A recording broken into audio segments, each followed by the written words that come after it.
We need stuff. We need to find stuff that we might be able to use to get out of here.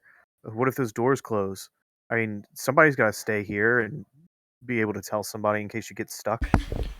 DM, I had a 23 on my persuasion. A 23 on your persuasion? Yeah. You get to add a D4 to it. Oh, okay. Let me add another D4 then. Either way, very well persuaded. So that's going to be another 4, so 27 persuasion. Okay. Let me just check something. So basically, I just want Rainier to walk back over to the group before he leaves. Okay. So he comes back. So when Rainier walks over towards us, I would look at him frustratedly, gritting my teeth, and I would just be like, "Come here, friend." He gets to about right here. All right, so I would walk up to him, and I would say, "Look, I can't blame you for not wanting to be a part of your daddy's mess. I don't know half of my family, and the family that I do know, I keep close. But when you have a mark on you, I can understand the predisposition to run from things. Yes, that's okay. And, well, you've made a good name for yourself in Waterdeep, of course. And you have a good point, as Olan was saying, about keeping an eye out and making sure we don't get locked in this gloomy vault. But please forgive me for what I'm about to do." And Giacomo would say, "May I see your hand?" He would not give you his hand, especially since you said for what you're about to do. You're just making this more difficult. And Giacomo is going to cast Charm Person. Okay, roll me. I don't have to roll for it. He has to roll Wisdom save. What's the DC? I think it's a 14.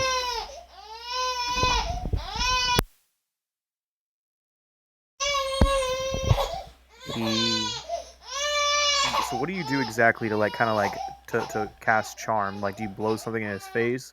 As he backs away, I would basically stand up on my tippy toes, almost like in a ballet pose, like pirouette. I'd spin on one toe, and then I would lean my torso forward with my eyes big and blazing as I bow forward in a stage-like bow and point my finger at him like a finger gun. And I would say, "Listen to me, friend. Ka-chow!" And click my finger like I'm shooting the finger gun at him. Okay. So yeah, so you kind of do that, and as you do, this streak of energy shoots from your hand and hits him, and it kind of turns this weird color around his face, and his eyes kind of roll to the back of his head a little bit, and that's when he sits up and kind of leans forward and says, whatever you want, my friend. I mean, I don't want to upset y'all." So, while he's charmed, I would say, "Oh boy, Rainier, you do remember how we got in here, right?" "Well, yeah." "We needed you because you're a Brandith. Now, what do you think is going to happen if you go walking out of this vault and you leave a bunch of non-Brandith poor folk like us, well, except for Lord Olan, of course, behind in your family tomb? What do you think would happen, good sir?"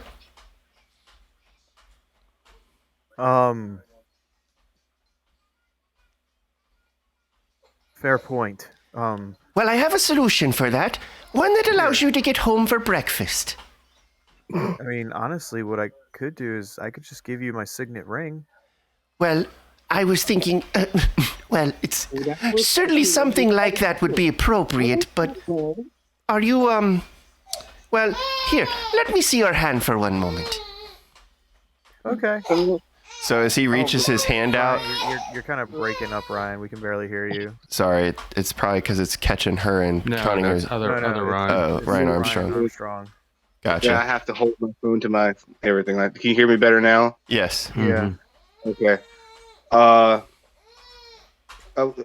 would say to Giacomo, the signet ring would be fine. I don't think we really need to. At that point, I think you would do whatever you're about to do, I guess. Yeah, so I mean, when Giacomo hears Olan say that, I would kind of like pantomime over to him with a nudge of my head, indicating for him to come close to stand next to me and to whisper something to him. To me or to Olan, to you. I will come over to you. Yes. All right. So as you walk over to Giacomo, I lean my face into you, almost putting my mouth up next to your ear like I'm laying my head against your neck. And Giacomo would say, Look, did you not forget about the Brandith blood? We needed his blood to get in the vault. Oh God. Okay. Fine. so when Rainier puts his hand out, I would say, Hey, look up there, a birdie. and if Rainier looks or if he doesn't look, it doesn't really matter. Giacomo is predisposed to the plan.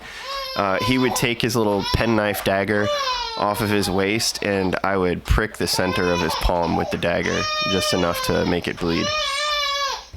When you do, when you hit him, it instantly breaks the charm effect. Yeah, I figured as much. And he's like, ow! So, Oh no, Mr. Oh, Mr. Rainier, look at your hand. Hold on one second. Remembers everything you did. oh, It doesn't Yeah, erase it. That's the problem with charms. Look, I had a very important reason for doing what I'm doing. and I would tear a little bit of cloth off of my sleeve, and I would quickly wipe the blood off his hand and stuff the cloth into my pouch. Okay. He looks down at his hand and puts his thumb on the center of where the wound is, and then instantly it says, he's like, you know, that's technically a crime, but I'll forgive you. Well, Here, look, Olan, take this. And he hands you Olan, because you haven't done really anything bad to him yet. Neither has Lazra, but he hands you a signet ring, and he Could have says, just blamed it on me. could have just blamed it on me. But he passes you the signet ring, and then he makes his way out, clutching his palm, kind of running with haste because he's worried that it could lead to something far worse. I throw a dagger at him. I knew you No. would. You throw daggers at everybody. What's the difference? We need him alive, guys. Come on. All right. We do need them. So it is the four of you in this massive room. What are you going to do? Well, Just real All of quick, these doors. I got a question. On above VTT, we do have a map on the above VTT, right? Yeah. yes. Okay, yeah, mine's not working. Fuck. I'm gonna cast. Here. So let's see if this works. Westwood is gonna cast aid on the other 3 people in the party, so you all have 5 temporary hit points. I saw your blue clicky thing, but I just don't have a map. It's just black. It's all right.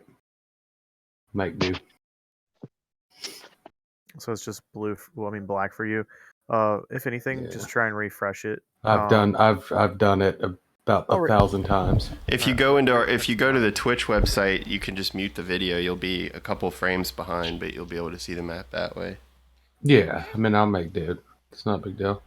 Or, I mean, even Thomas can refresh Describe it it. too. That might work. Yeah. I'm refreshing it right now. as we speak. There, try that now, bud. All right, let's see if it works. All right, yeah, go ahead. Yeah, sorry, go ahead. Did you refresh? Yeah, I'll do it. All right. Just carry on. So as we all go ahead, sorry, Lesra. So Westwood cast aid, and then he says to the party, I think we should slowly explore the room and take a look at all these doors.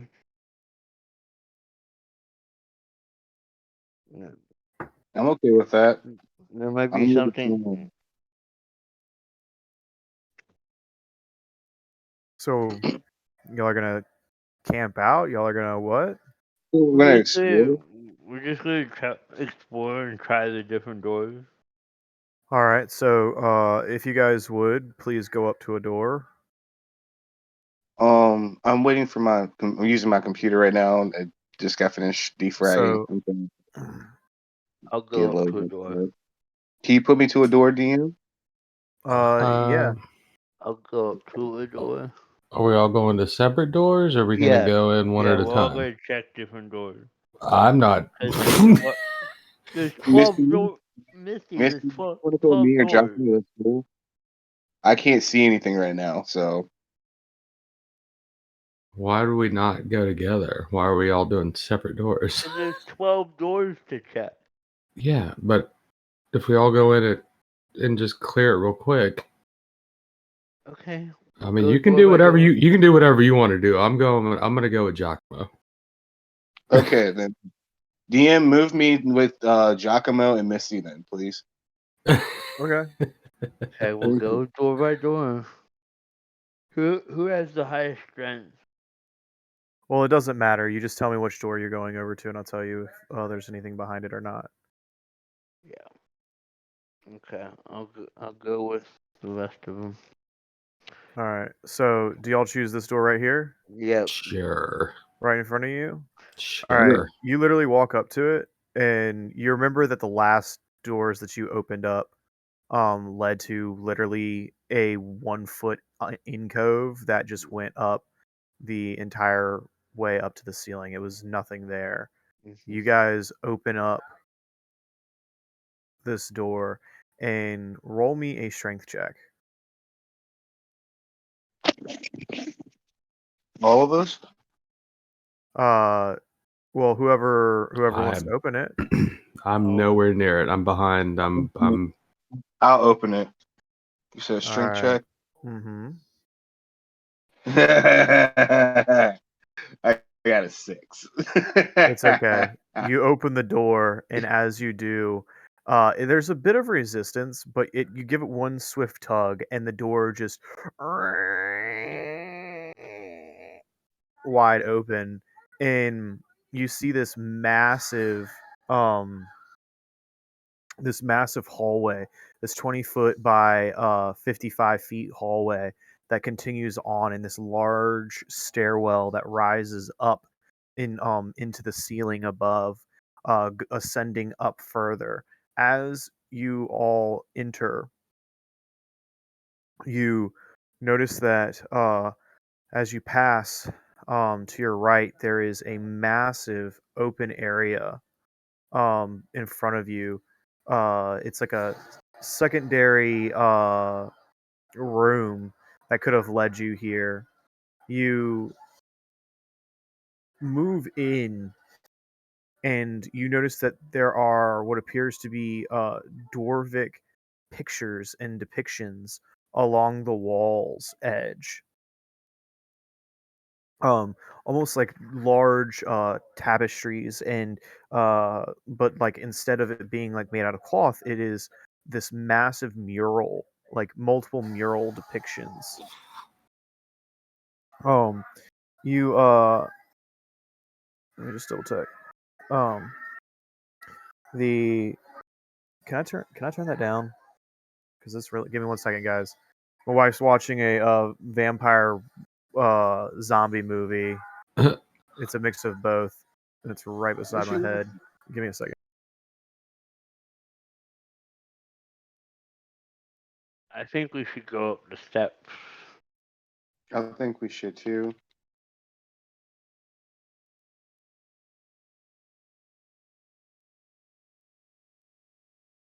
Okay, I'm back.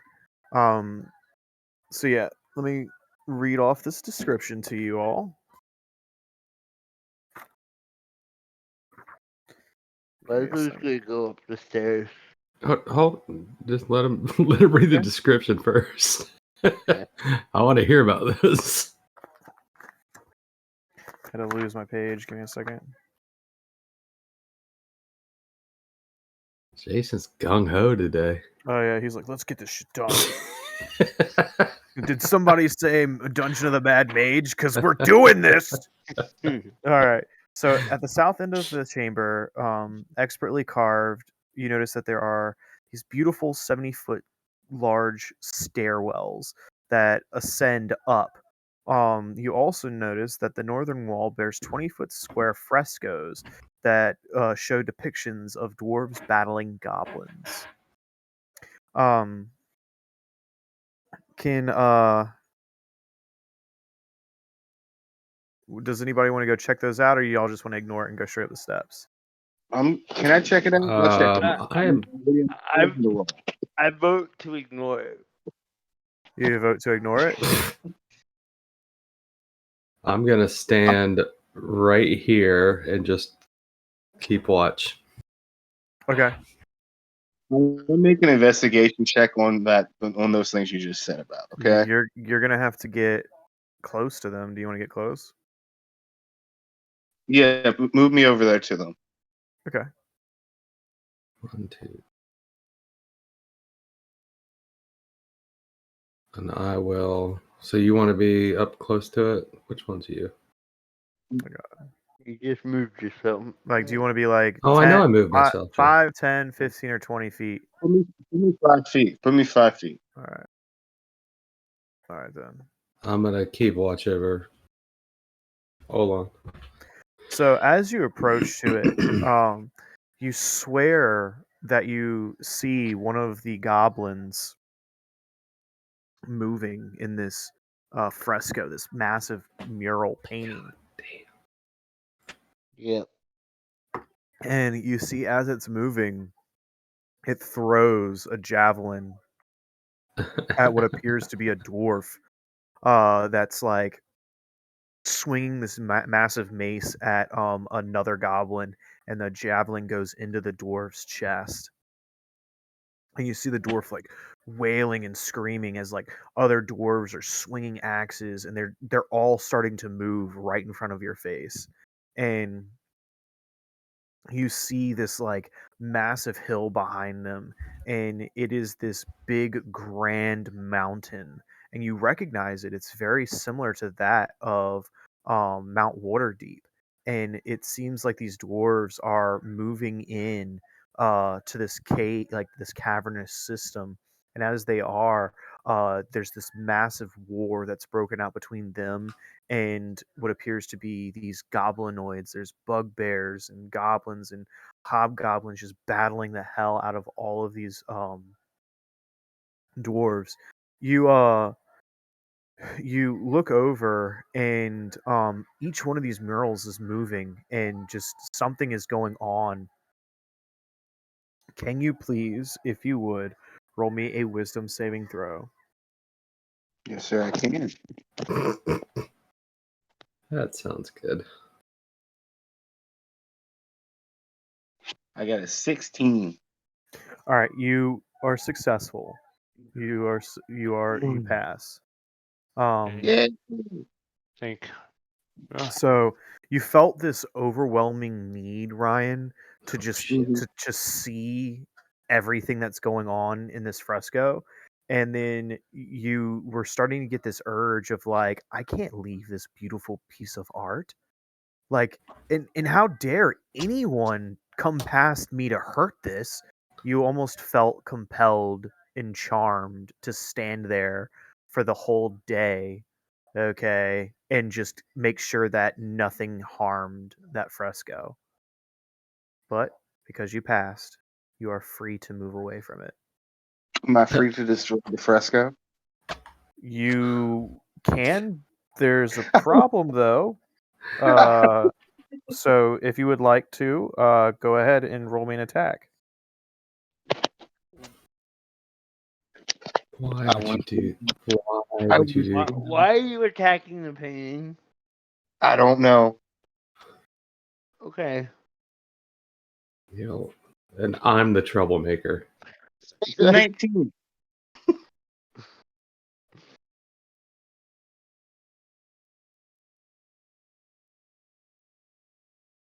Hello. What did you roll? I got a To attack. 19. All right, so you hit it. Roll me damage. I'm the problem of this group. Yeah, no, Not tonight. I'm That's not. nice. I got a 6. 6 slashing. You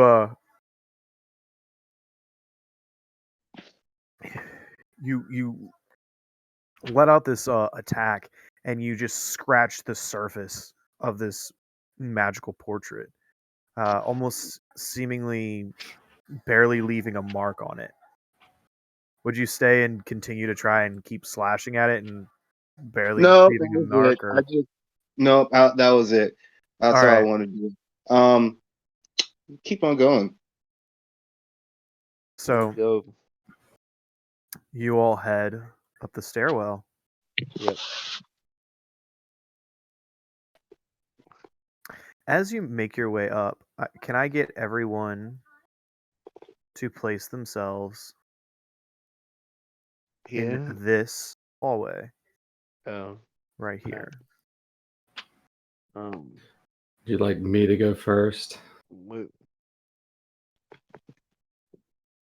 You have to place our tokens. We can't place our own tokens. Yeah, I You can. can move your own Well, token. It's well, the you same just- map, people. You Would just you like- dragged us to the other end of the map. Oh, so you have all the levels on one map floor. Okay, I see it. Yeah, Would you like Oh, me to go I'm- first, group? prepared. I mean, you can, Misty, if you want to. You can go first. That's cool. I'm cool with it. That is a natural 20 for a 28 stealth. Beautiful. Let me take a note of that. And I will be the first one up there, wherever I am. Where did I go? So these stairwells, as they ascend up further, you notice that there are 20-foot tall, high walls that have these very odd features. That you notice there's some strange obtrusion around the corner. You kind of like take a little glance, and you see it just off to the side of your vision. So we move up to this top of this landing. I'm going to peek around the corner and take a look. Okay. And So you the gave- light. Jason gave us aid, right? That's why I added 5 to Yes. my. Yeah, Okay. Yes. yeah, I gave all So- 3 of you aid. Sorry, guys. I've been like way out of the game because I've been muted the whole time. You're wrong. Giacomo would see everybody move up the stairs, and I would look over at Olan and say, Look, now's the chance. We're going to find the treasure, but we have to move quietly. and I get a little giddy, and I'll go ahead and roll stealth, and then I cut eyes at Lesra and say, But listen, don't move too hastily, Clatterbucket. I'll stay in the back. Don't worry. I'll roll the stealth check because everyone else is rolling a stealth check, so I feel left out. I got a 9. Okay. All right. Do you want me to even bother rolling a stealth check? No, I mean, you can. You're more than welcome to, but you roll it with disadvantage. "What do we get? We got a D4." Mm-hmm. Okay. Yeah. Wait, what's a D4 for what? For what was the? You said bless or A's? Aid, you get 5 max hit points, and Oh, Yeah. And then don't we get something else to our roll or no? no, you just No. get Oh, okay. 5 All right. max hit points. All right. So apparently Giacomo is not stealthy tonight at a 12. I got a 2. So Oh. as I say that, as I lecture Olan and Lesra moving up the steps, I literally like face plant, trip over my well, toe. it's not even just that. There's so many of y'all, right, that are making noise that it doesn't even matter. Like in front of you is this chink chink chink chink chink with plates like clack clack clack clack clack going. No, I stopped moving and I'm letting everyone go ahead of me. But yeah. Okay. So yeah, like as that happens, Giacomo passes by you and not even thinking is like He's like, "Oh, there, my friend," and like pats you on like the shoulder, and you just hear this clank, clank, clank, and he's like, "Oh, You like pull Look at yeah." me being all silly again. Quiet it is, I guess. When I stealthed, I actually stealthed out the door we came in, and then I left.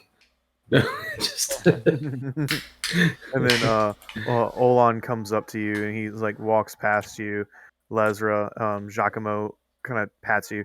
Olan, you see him slip and stumble, and as he does, he's like, "Oh shit!" And he like literally slips, and like his like flat shoes end up uh smacking, clattering, and sliding down these what appears to be like old um Can I make stone a steps. Can I make a reaction to try to grab Olan's hand before he slides down the steps? I'll make a reaction to grab him because Okay. bunch of clumsy dick You want me to bags. roll? You want me to roll a strength save or a strength check or what? No, just roll me a dexterity check. Okay. I think me or him. Me? Did you want me to roll a dexterity? Or you I want wanted Leslie? well I Lesra got since 19. Yeah. all right, so literally like with one swift reach out with Lesra's arm, she reaches down and like grabs like your arm a little bit and ends up like kind of like hoisting you up from like your shoulder area in your elbow and kind of like grabs you like one arm on the shoulder and one on the elbow and like lifts you up kind of to your feet. And what would Lesra say? Like you just kind of stop this man from sliding down I, a flight of steps. I got you, Owen. I do. You guys are the best. You are the best friends I've ever had. I think y'all the only friends I've ever had. Thank you so much. Um, so Misty, you stand there, uh, looking out, um, into this dark hallway. You notice that it goes to the left and it goes to the right.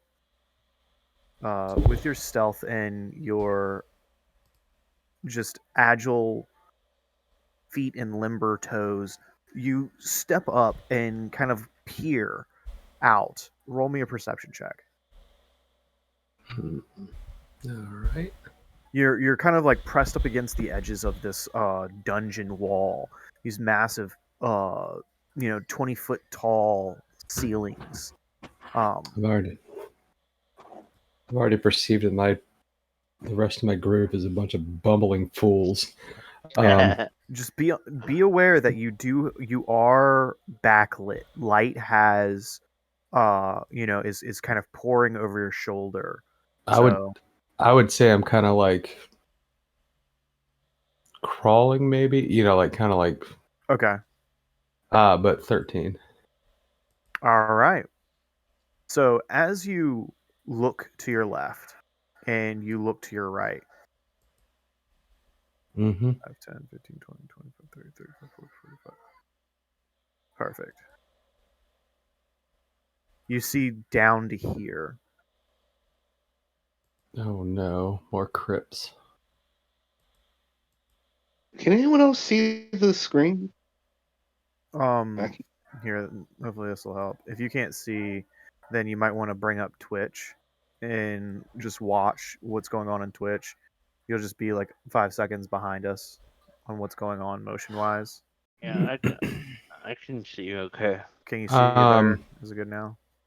Yeah, it works. It worked for me once you refreshed it. Yeah, I had to refresh and then I pinged everything, so that might help. So I rolled a 13, so I see that. I see all this stuff. Mm-hmm. You Um, see what appears to be like 2 crypts. 2 large pillars that are running the length of the walls are carved to resemble giant war hammers, where their square heads pressed against the floor. Hmm. you notice that there is what appears to be at the edge of your vision a it's kind of like at the western wall, which bears a crack of something like a cracked like rubble.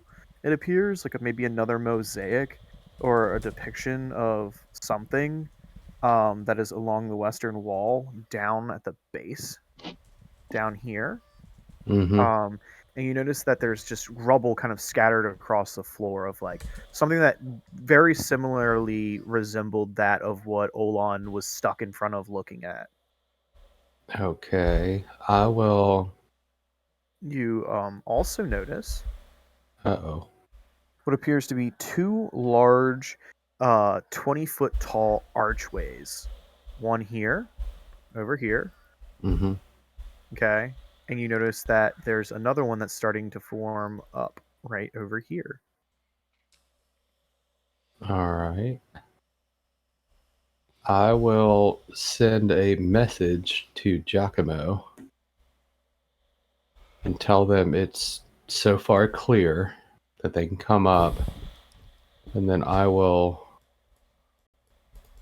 What easy there.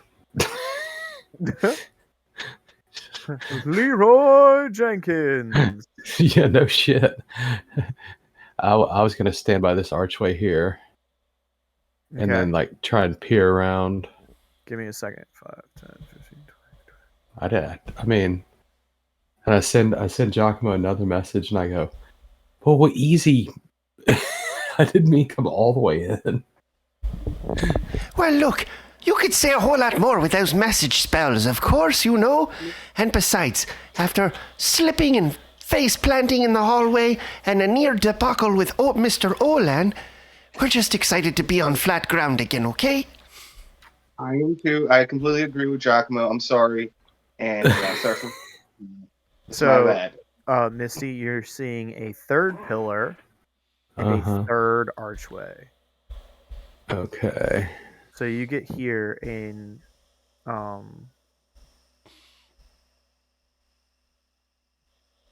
you notice that this massive archway leads out to what appears to be a 10-foot wide bridge of some sort. And you can kind of see that there is a second bridge over here that has fallen apart. All right. So we'll say at this point I'm like over here so I can see all that. Mm-hmm. So if you're go ahead. No, go ahead. Go ahead. Where did you say that the painting was? It's on the southern it's the southern west wall over here. I'm gonna go move into the room and do a perception check as I get closer to it. So you're gonna what? I'm gonna walk more into the room and then I'm gonna roll perception. Yeah. Well- if whoever wants to roll a perception is more than welcome to. Misty, you look out over this large like walkway, and as you do, you stand at the edge of it, And looking down to 15, what appears to be a 60-foot drop. Great. And guess where it leads you to? The Vault of Dragons. Right over here, the bottom area where you guys entered into. Oh. And the ceiling above you goes about another 30 to 40 feet up. Oh, so I'm guessing this pile of rubble here was from the other bridge? Yes. Yes. Okay. If you look on the map, everywhere that there's a pile of rubble is probably where some part of the bridge has collapsed at some point. All right. Does a 23 on perception tell me anything new? Yeah, so you actually notice that because where you are and with your torchlight, you see everywhere that there's yellow. Okay. Yeah. Now this mural is very it's like you can tell that there's still pieces that are still there, but you're seeing something strange glinting kind of like off of the fresco. What are you gonna do? I'm gonna walk over to it. Okay. Um. Get it. Yeah. So move yourself up to it, please. Okay.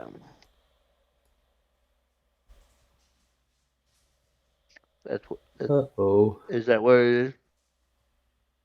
Yep. Okay. Hey Thomas, if you double click on areas, it helps to zoom in the focus on what character's looking at what, just in case you notice that like I'm not looking at it on the right area of the map. Oh yeah. No, I mean I did click on it. Yeah. So, you walk up to it, and you see that there are these gorgeous tiles, these beautiful mosaic tiles that have been put on um this beautiful wall with what appears to be like these dwarves riding these like giant rams into battle, and kind of like one ram is standing on top of this massive rock with like all of this glorious like silver armor, holding this what appears to be a spear with lightning trickling from it. And unfortunately all of it is just been crumbled and shattered, and a lot of the tiles have scattered across the floor. And you even stepping close to where you are stepping on broken clay tile, and you notice that there's something in the wall right behind this fresco. It's kind of I'm gonna glittery reach it. and kind of oily. Can I reach in or touch it? Yeah, so you actually reach in, and as you do, um you kind of like get inches from touching its surface, and then like you see like it literally looks like this like obsidian, this black obsidian.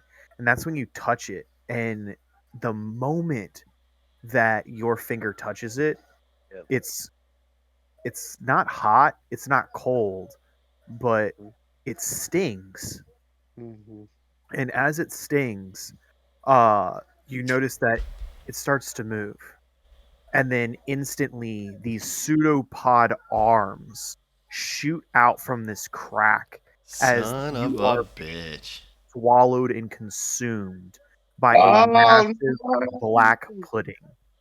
Mm-hmm. Everyone, What? please roll me initiative. Guys What? gotta. Why you gotta go touch shit? Giacomo's sitting nice and high with an 18. What? And the token is now unhidden. Everyone should be able to see it. It is a Okay. massive, I large get to size add- black pudding. I get to add a D8 to that because I have gift of How? alacrity. Gift of Gift of alacrity. alacrity. He Okay. said that was. Yeah, he said he was Yeah, gonna you're do good, that you're good. before anything. No, it adds 1. I have 11. Give me 1 second. That thing looks awesome. Yeah, it's That pretty was cool it's artwork. super helpful.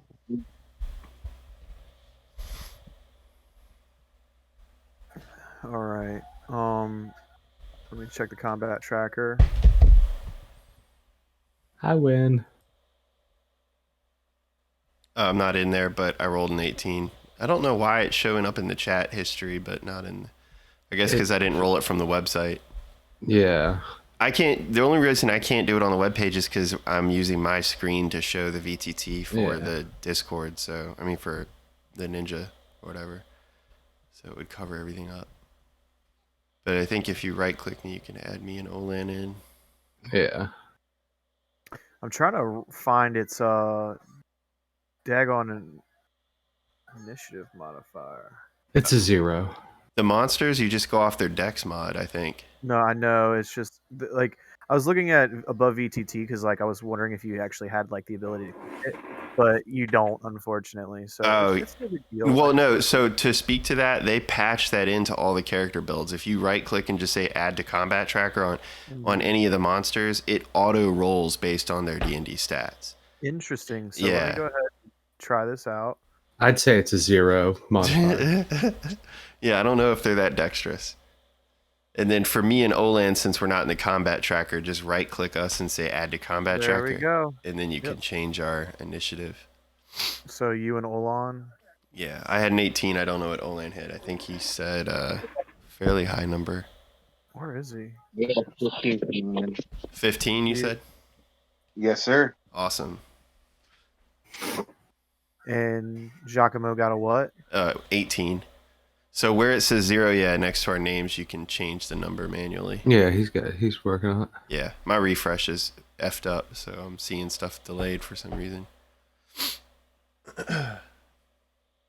Ooh.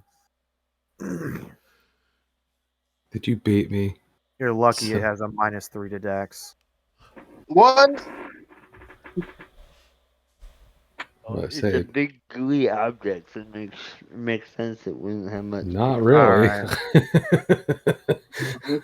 All right. So you you all see this thing just lunge out and attack Lesra. So it's getting a surprise round to hit you. Does Lesra make a noise when it happens? Yeah. What would Yeah, what do you sound like as you're being absorbed by a black pudding? This thing is eating me. Help me. I'm sorry to do this to you, but are you currently wearing any armor? Yeah, I have plate armor. Okay. So it is using its ability because you have touched it.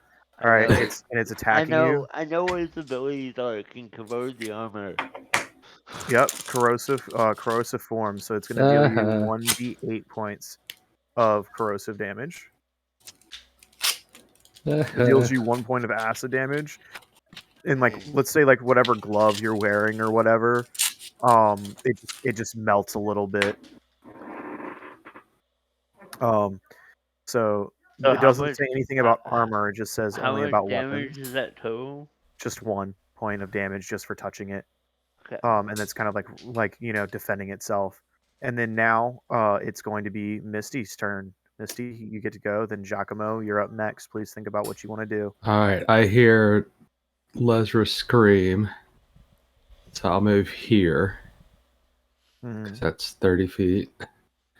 And then black pudding. I will I guess I'll go ahead and do I have advantage on it? Uh, I mean, I can will get advantage. I will say yes, you have advantage on it. Okay. Cool. I'll just go ahead and shoot the thing with my crossbow. Hopefully. So I get to roll with advantage. I always forget to do that. 23 hits. 23 most definitely hits. All right. It sinks deep into this crossbow bolt sinks deep into the black pudding, but as it's touching it, you notice that the bolt is somewhat Nice. melting Send away. him. I'm not done yet. Oh. Oh. 22 damage. 22 points of damage. That's actually pretty daggone good. So that's I rolled sixes on. I rolled d6s, and I rolled 3 6s. Oh wow. Yeah. And then that's it. I'm kind of done. Okay. I don't think I have any bonus. I don't think I really have any. I guess I could dash. I'll use my bonus action to dash like around here. Okay. Just try and get away a little bit. Or get out of sight of it after I just walloped it. All right. It is now Giacomo. Olan, you're up next. What are you gonna do, Giacomo? So Giacomo, seeing Lesra get nabbed and pulled close to the mural, and Misty dart over to shoot it with the crossbow, I would say, "Fear not, my dear, Giacomo is coming!" And bonus action, I'm going to use Tumbling Fool. And so that gives me the ability to use dodge and the dash and disengage action. So I will use the dash to make it the full movement, which I'd still have left over because I think here was like 30 feet. So let's see. Where was I? Here. 5, 10, 15, 20, 25, 30, 5, 45. So I've used 45 feet of movement, which means I still have an additional 15 feet. Okay. And standing next to the black ooze, I cannot use 2-weapon fighting because that requires the bonus action. So I'll just take an attack with my main hand weapon, which is the rapier. Mm-hmm. And so Giacomo would say, "Oh, I hope my aim is true." And I sort of squint my eye as I thrust forward with the tip of the rapier, trying to stab into a place that will not poke into Lesra. And so I'll make my attack. It's going to be a 21 to hit. It is successful. And that is going to be 10 points of piercing damage as the rapier plunges into the black ooze. Or black Beautiful pudding. job.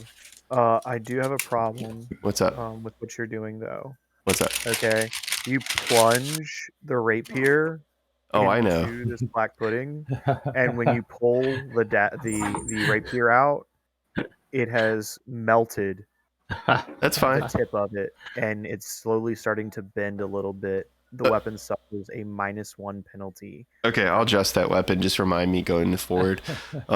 So I withdraw the weapon, and then as part of Tumbling Fool, I'm going to use Disengage and move back to here. And I look over my shoulder at Olan and say, We could really use your help, Magic Man. Oh crap! Oh crap! Oh god! I am immediately seeing all of that.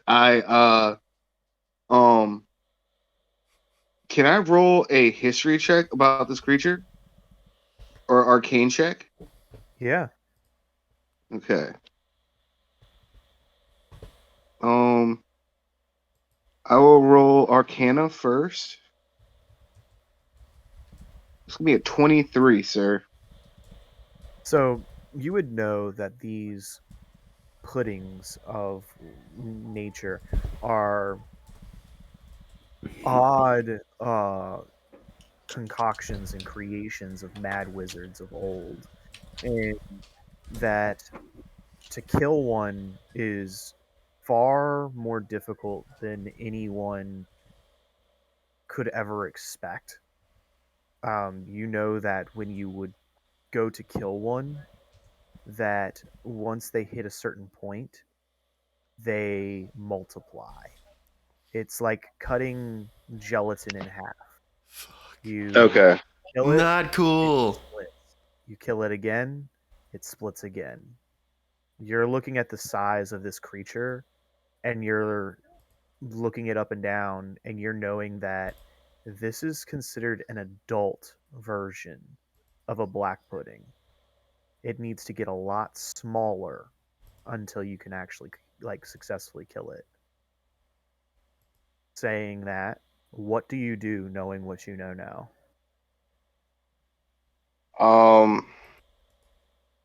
Crap. I shoot a firebolt at it. All right.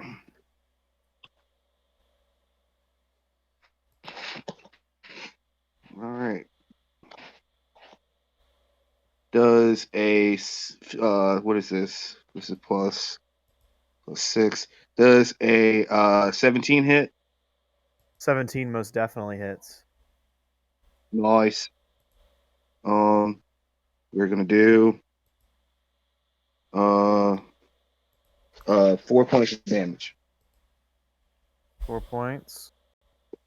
Fire. All right.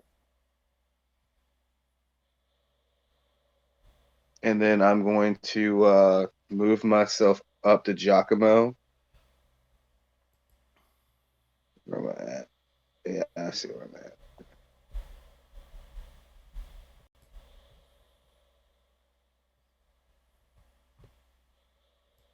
Where everybody go?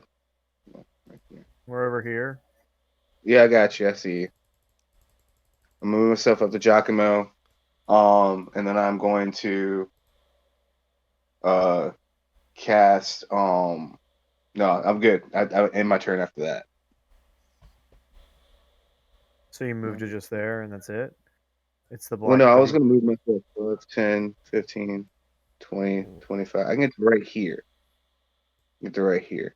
Okay. I end my turn. Why does it keep moving me back? I don't know. There's a known issue with above ETT right now in the new patch. So sometimes the DM has to move your token for you, or just move it back. It'll glitch and force itself back sometimes. Okay.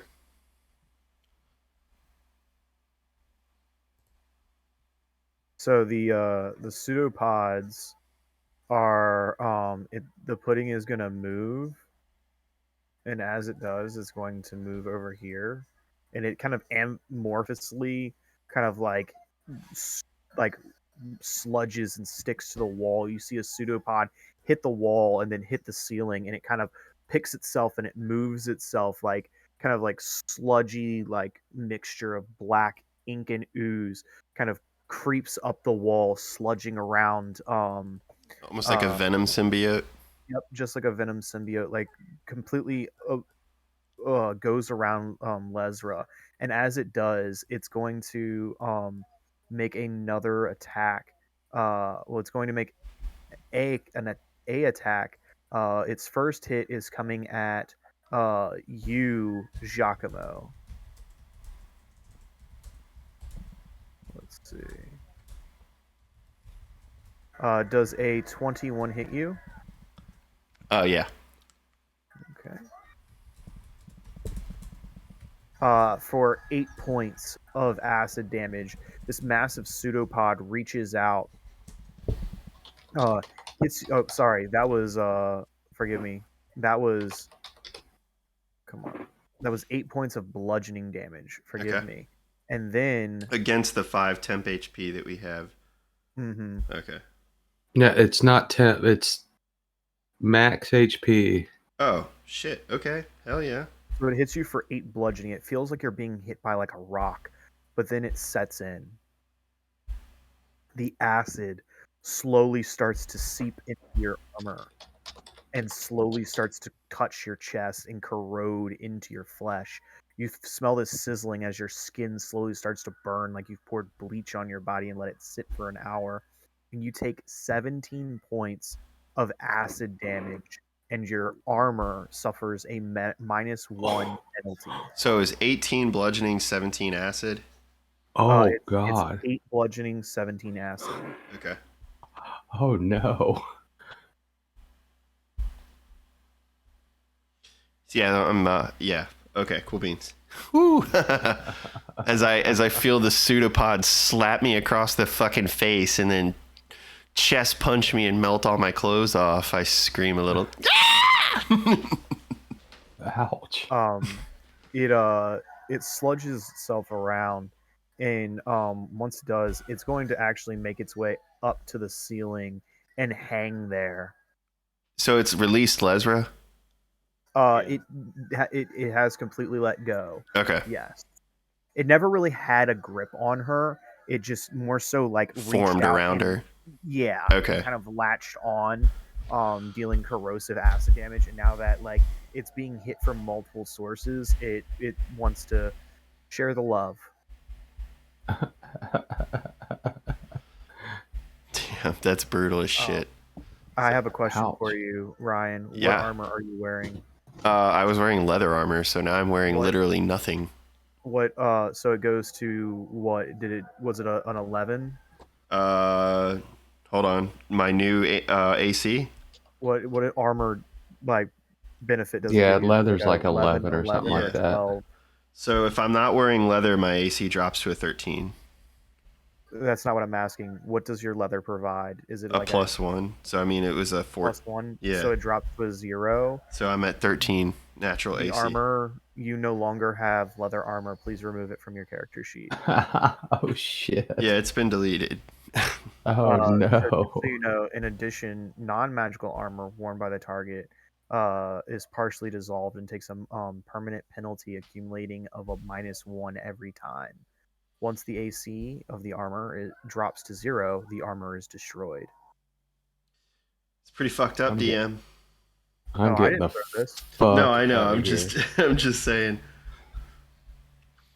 I'm getting the I use fuck new out leather of here. armor, I promise. All right, so All right. Yep. So it is now Lesra's turn. Lesra, what are you gonna do? Well, I guess I'm gonna heal Giacomo just because I don't want him to die. But don't heal me. I've got an ability to take care of myself. okay. I'm not trying to Um, metagame, but like as far as I'd be more concerned with taking down the baddie first. Okay, well, so did Olan share this information that he knows with all of us? No. No. Do you want to share this information with You all wouldn't of us? know. You wouldn't know unless he says it. Okay. So play on. Okay. Damn.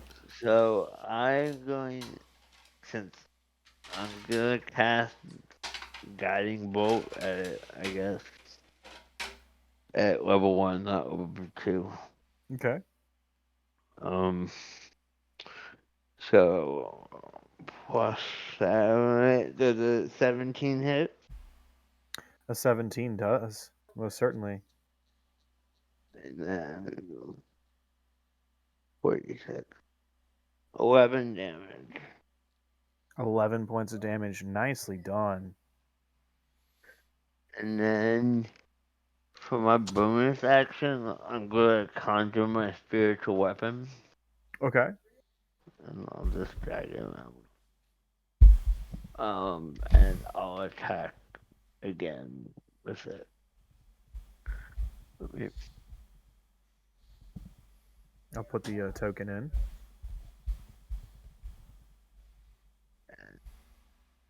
So it's also plus 7. Does it, I'm guessing a 10 doesn't hit. A 10 hits. That's a big pile of ooze.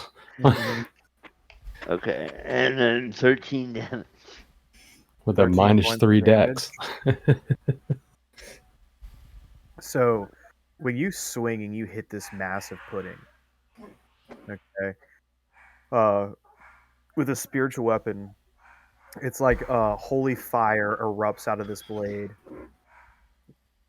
and you swear for a second that it looks like this pudding is going to completely explode, and that's when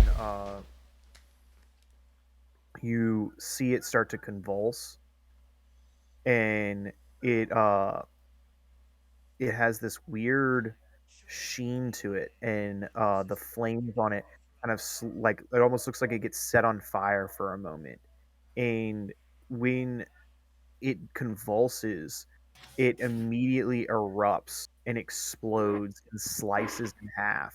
And that's when you see a second form of itself kind of plop off. Great. And it gets smaller, but now there are Just 2. 2 of them. Is it the same thing or is it Yeah. Yeah, different? it's 2 gelatinous cubes now. Oh, okay. Well, gelatinous oozes, not cubes. Yeah. Okay. So now I get to both are gonna take attacks on its turn. Let's see. Let me write their HP down. Wait, on the new guy's turn? Yep. So, Misty, you're up. Your turn. What are you gonna do? Oh, okay. 30.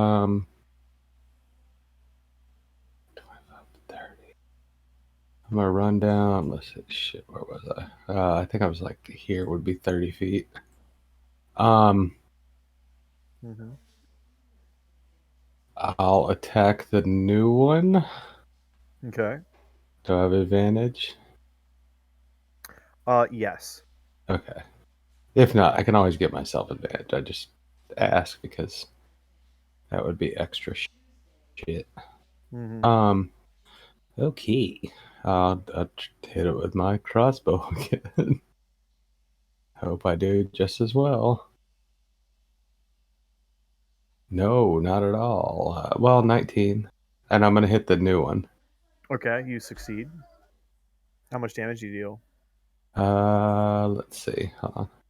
Then Giacomo, I want you to start thinking about what you want to That do. that's 10 for the regular hit, and then Mm-hmm. sneak attack will be another 8, so 18. So 18 in total?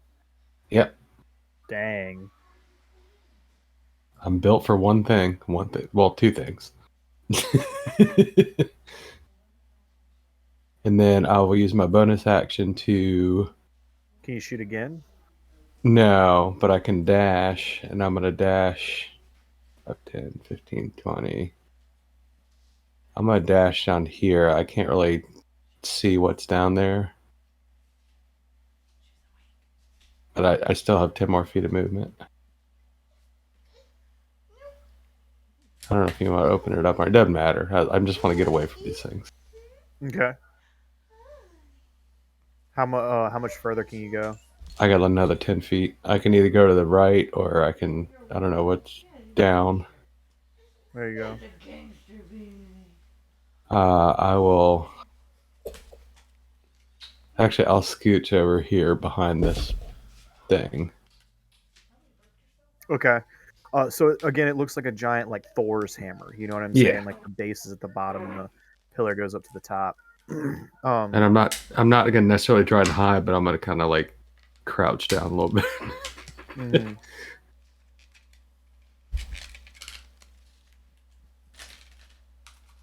And that's my turn. All right, Giacomo, it's your turn. Olan, you're up next.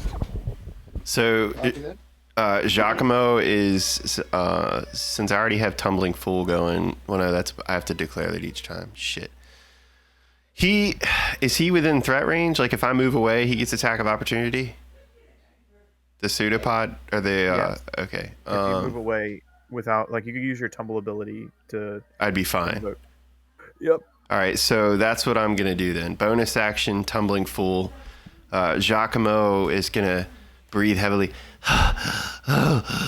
and I'll do a back handspring acrobatically to tumble back 15 to 20 feet. Roll me an acrobatics check. All right. Sorry. Ba-ba-ba-ba. Skills. Acrobatics. That's a nat 20 with a +5 from my modifier, so 25. You do like this like reverse back handspring cartwheel into like a tumble roll, and you stand up on your feet, kind of facing the enemy. Like, So if the ooze had eyes, it would have been like, ooh.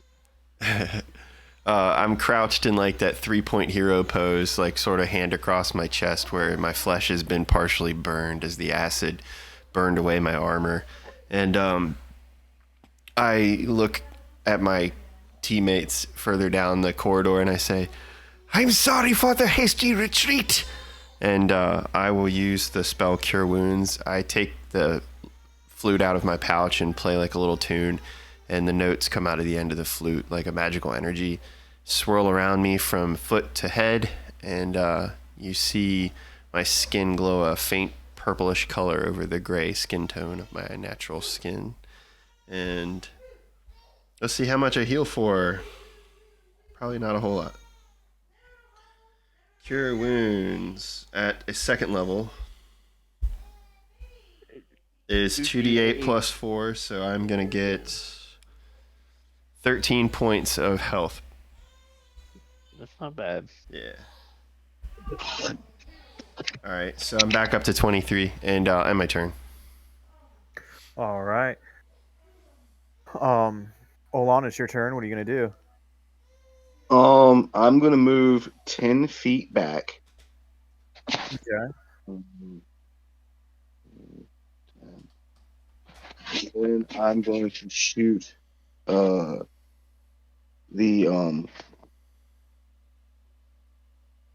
yeah, I'm gonna shoot the creature that was in front of me again with a firebolt. Okay.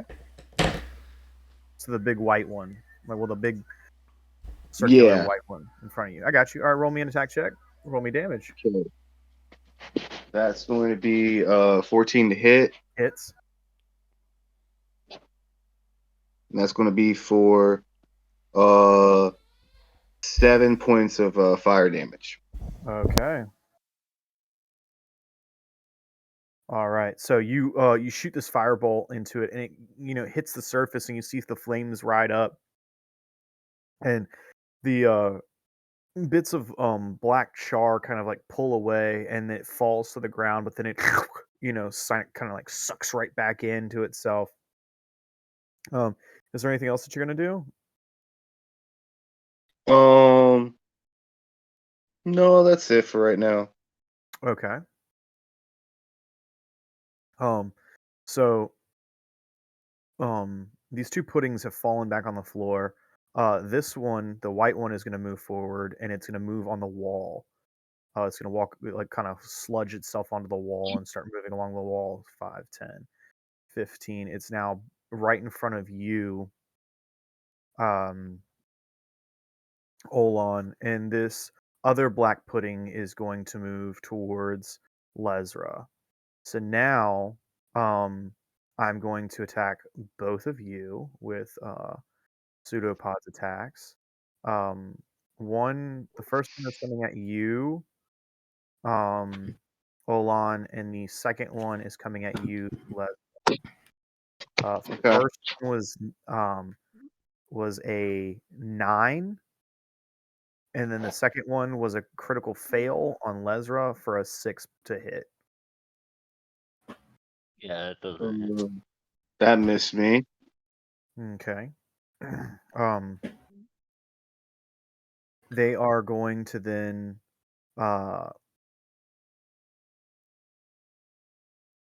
this black pudding is going to move to the right of you, Lesra, and it's going to try and kind of position itself in a better location. And it's going to, well, both are going to end their turns after they make their attack at you.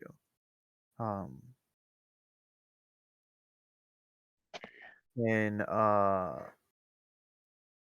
Lesra, you take your turn. And Misty, Okay, I'm gonna cast Toll the Dead at the one that's next to me. So that's okay. since it's taking damage, that's a D12 roll. Mm-hmm.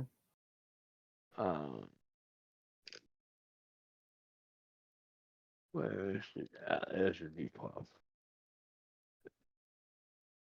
D&D Beyond doesn't have a way to roll the D12 from the spell. Yeah, it does. If you look at your spell, No, it rolls double. It doesn't roll the D12.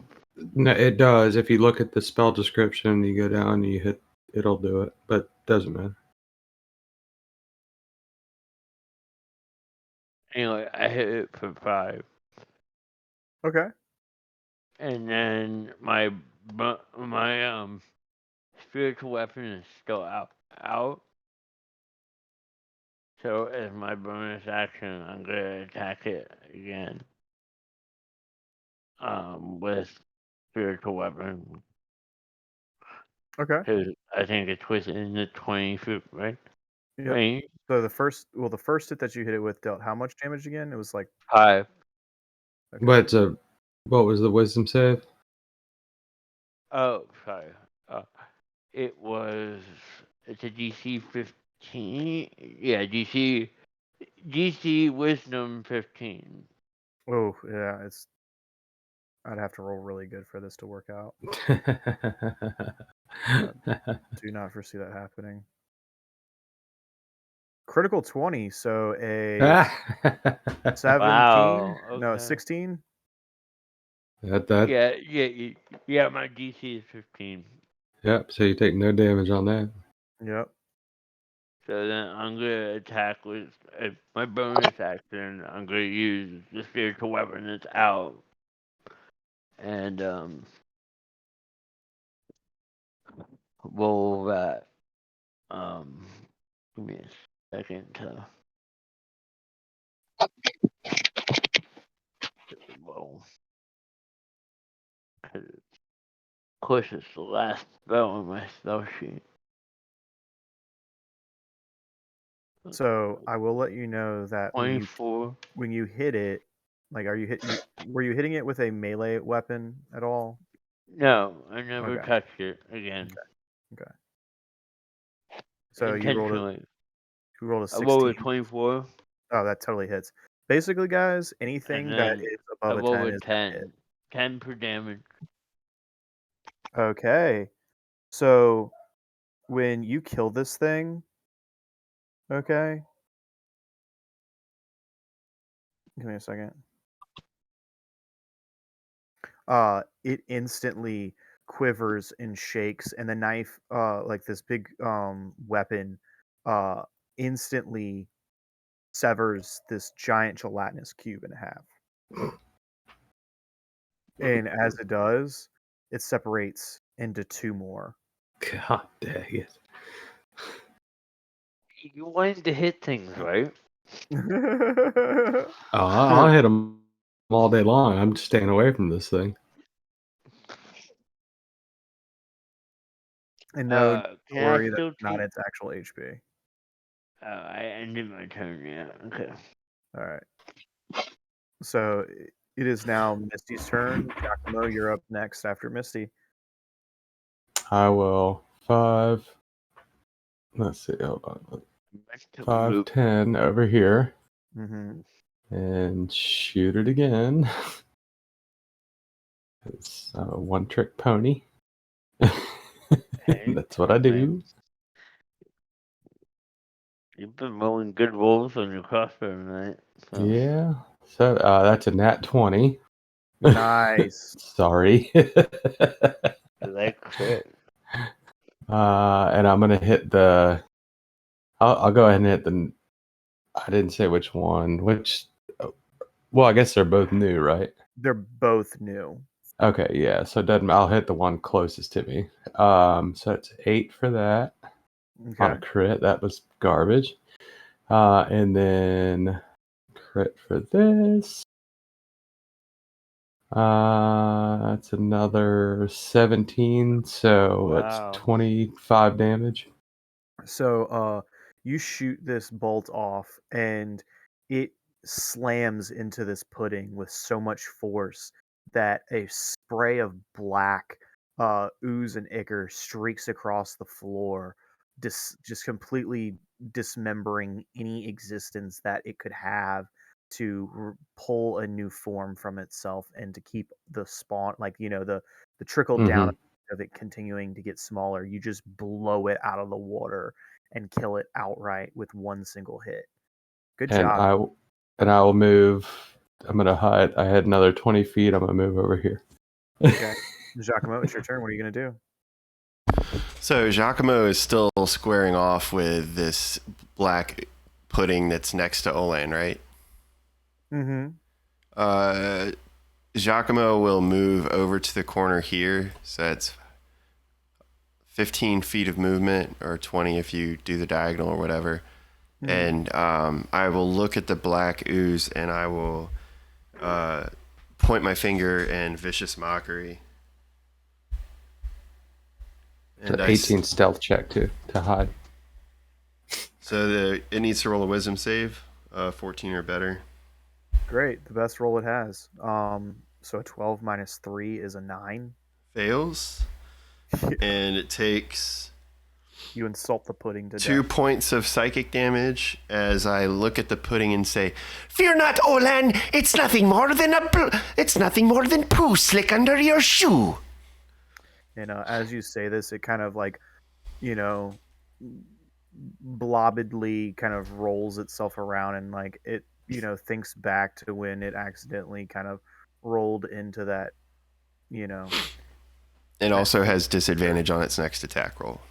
okay, it kind of rolled into that fecal matter and then just absorbed that poo right into itself. And it thought that didn't taste as good as gold and human flesh. Oh man. All right. So now it is Olan's turn. What are you gonna do? I'm gonna bonus action Misty Step, actually, right beside Giacomo. That's what I'm Okay. gonna do. So like right beside him, like here. Yes, sir. Like right there. All right. What are you gonna do as as your action? You gonna move? You gonna do anything else? Um, I'm gonna cast a little spell called uh Chaos Bolt. That's what I'm gonna do. All right. Right. Says I gotta roll a D8. Mm-hmm. All right.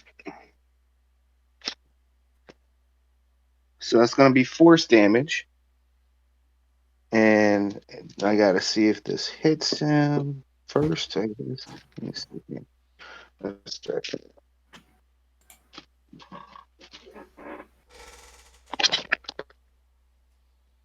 Does a that's a dirty 20 to hit. All right, that hits. Again, anything above a 10 is gonna hit these things. Okay, cool. So let me see here. So that's gonna be 2d8 plus 1d6. Yeah. Let's see here. Oh snap! So I rolled 2 8s. That's gonna be the next is gonna. So if I'm reading this correct, if I roll the same number on both d8s, the chaotic energy leaps from one target to a different creature of my choice within 30 feet of it. Yep. How do you see that? That's what it does. Further down, I see it now. So Okay. I got. So So that's it's within 30 feet of it, you're saying? yeah. If it's within 30 feet of it. 5, 10, 15. Yep. So you can hit the other Mhm. one. Go ahead. All right. Nice. So 16. So it's gonna be for 17 points of damage for the first one, Mm-hmm. and then I'm gonna try and make a new attack roll for the second one. You said anything over 10. That's gonna be a 16 right there.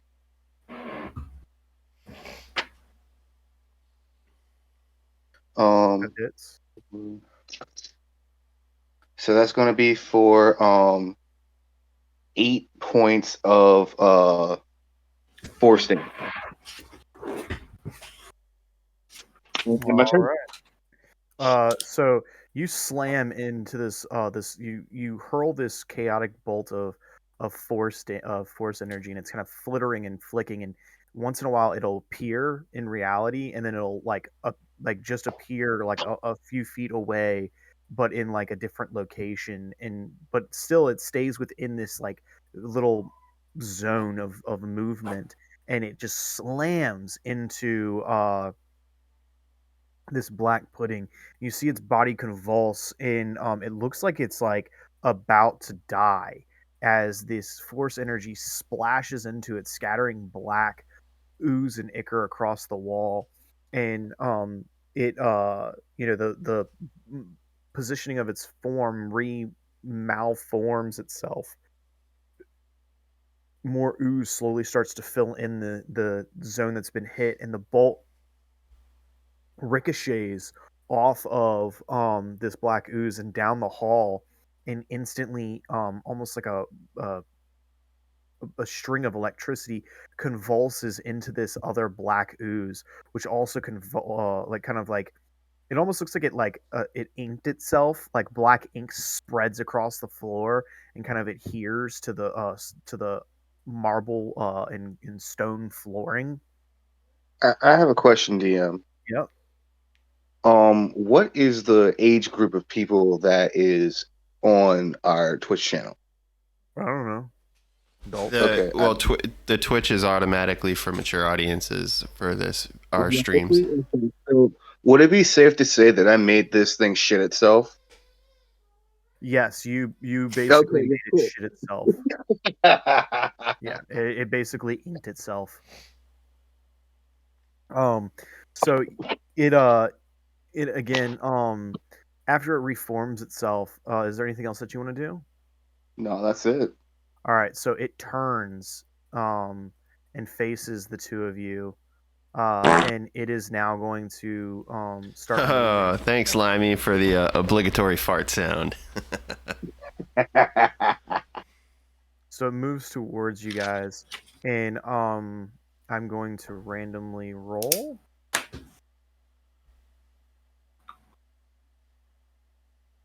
And it is going to go for you, Olan. Okie dokie.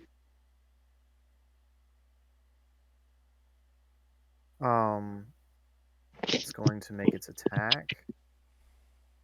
And then Lesra, the other one, is going to make its attack onto you as well. Okay. Does an 18? No, an 18 doesn't hit Olan. Does a 16 hit you, Lesra? No. Damn. What's your didn't your armor take some damage? No. All right, now we I got just Sonata took- farting on stream too. I just took 1 acid damage because it didn't really attack me. Yeah, it DM. doesn't affect your armor just yet. Yeah. Yeah. What did you say? We were trying to hit me with? A pseudopod, and it And what did you misses. say? You were trying to hit me with, like, how much 6. damage was it? No, it was an 8 to hit. It was an 8 to hit. Oh, my bad. It's Okay, I okay. thought you said 18. No, I was like, no, like, because with my mage armor and my shield, yeah, it would have. But no, I'm good. Lesra, it's your turn. What are you gonna do? I guess I'll attack this thing again. All right, roll me another attack. I'm gonna use Toll the Dead again just so I don't waste a spell slot. Okay. Um,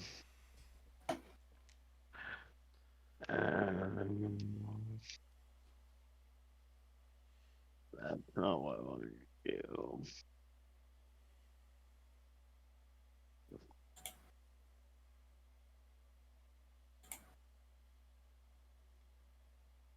Misty, I want you to start thinking about what you're gonna do. Same with you, Uh, Giacomo. And Real difficult. It's real difficult. Not, why is it not going?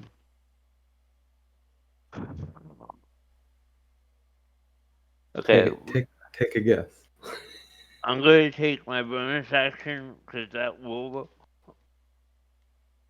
And All that right, hit. that hits. It's a dirty And then 20. I'm going to, while you calculate that, I'm going to do my action after that. Okay. Because for some reason, the D12.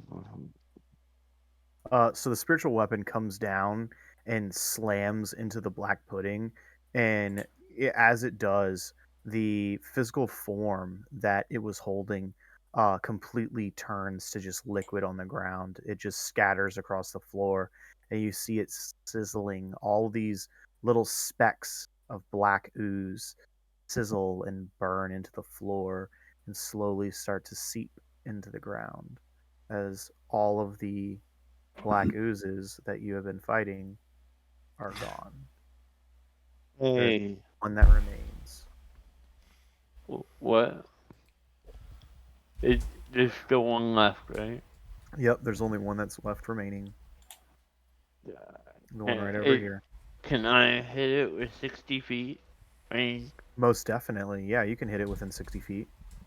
Yeah, that's what I thought. I'm still gonna roll a D12 and Yeah. 10. That hits. What's the D10 for? It's for Toll the Dead. The DC is 16. Okay. Wisdom. So, And wait. yep. So you deal this 10 damage to this ooze, and as you do, it starts to convulse and it immediately explodes. And when it explodes, you look around and you notice that it too has split once more into 2 more oozes. Son of a bitch. Oh, come on. So now it's Misty's turn. What are you gonna do? 5, 10, 15, 20, 25, 30. Gets me there. 10, 15, 20, 25, 30. I will shoot the white circled one.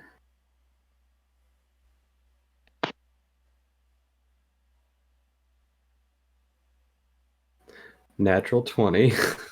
Dang. Roll me that damage, dude. I don't think Jeez. it's gonna matter, but I will roll anyway. Nice. 9 for the Better than nothing. 9 better than first. nothing. Well, I'm not done yet.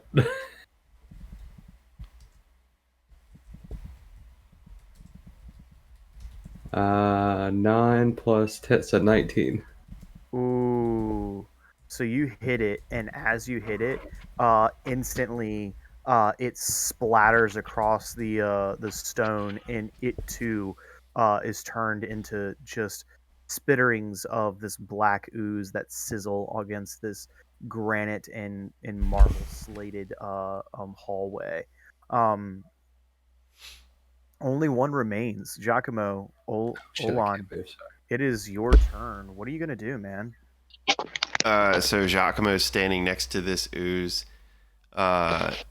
He would say, crap. I don't know. Uh,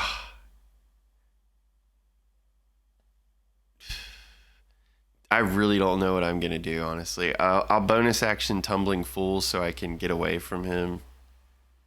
And I'm going to come back into the room and kind of camp out here.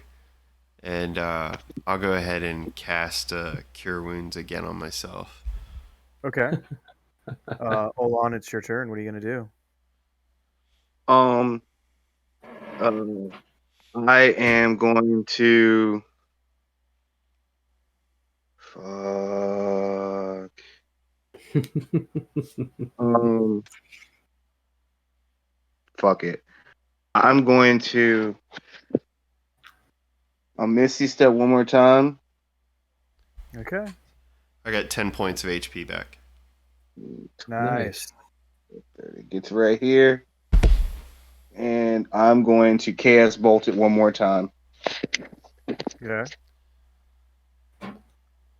That's gonna be my last one. Um, Wait. Chaos Bolt is above first level. first. You can't Yeah. Misty Step and Chaos Bolt. Yeah, Yes, you I can. Misty Step is a bonus action spell. But they're Yes, both but spells. it doesn't matter. You cannot cast any. You can only cast one first level spell around, okay, or higher one, and then you are only allowed to cast a cantrip. Okay, Oh, that well would be then I will cast Firebolt then. okay. Sorry, it's just I know that rule because I just know about it. Yeah, we got pinned pretty bad on multiple spell slinging going on. Okay.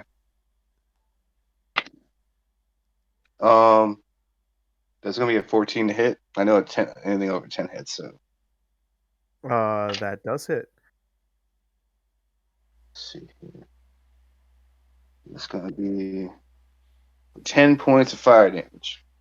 All right, you slam into this last gelatinous ooze, and it sizzles and burns, and you can hear this hissing and popping sound as like the ooze is like retaining some of the flame and heat on its oozed body.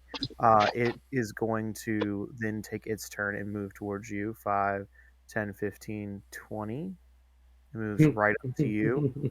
It's like sitting on this hammer, and it's going to lunge out at you with its pseudopods. Okay. Does a 23 hit you? Yeah. Yeah. Yes, it does. Yes, it does. All right. You are going to take a total of 4 points of bludgeoning damage.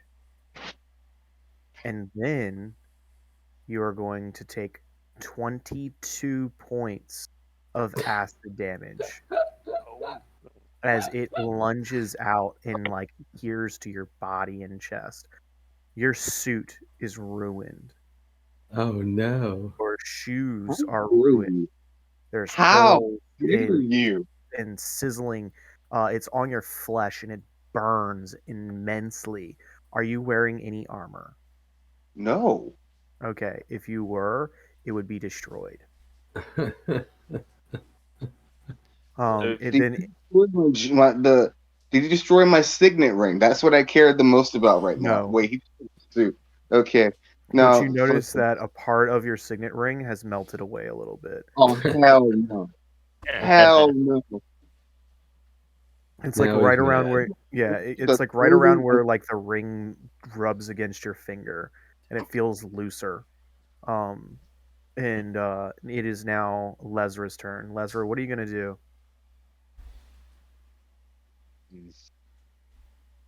I guess I'll cast Total Dead Okay. because have they hit that yet? Yeah, it's I, been Yeah, they've injured. hit it. okay, Yeah. yeah. So it's the most damage I can do without blowing it. So Yeah, far. just that's Um, and after we're done, I'll people. Um,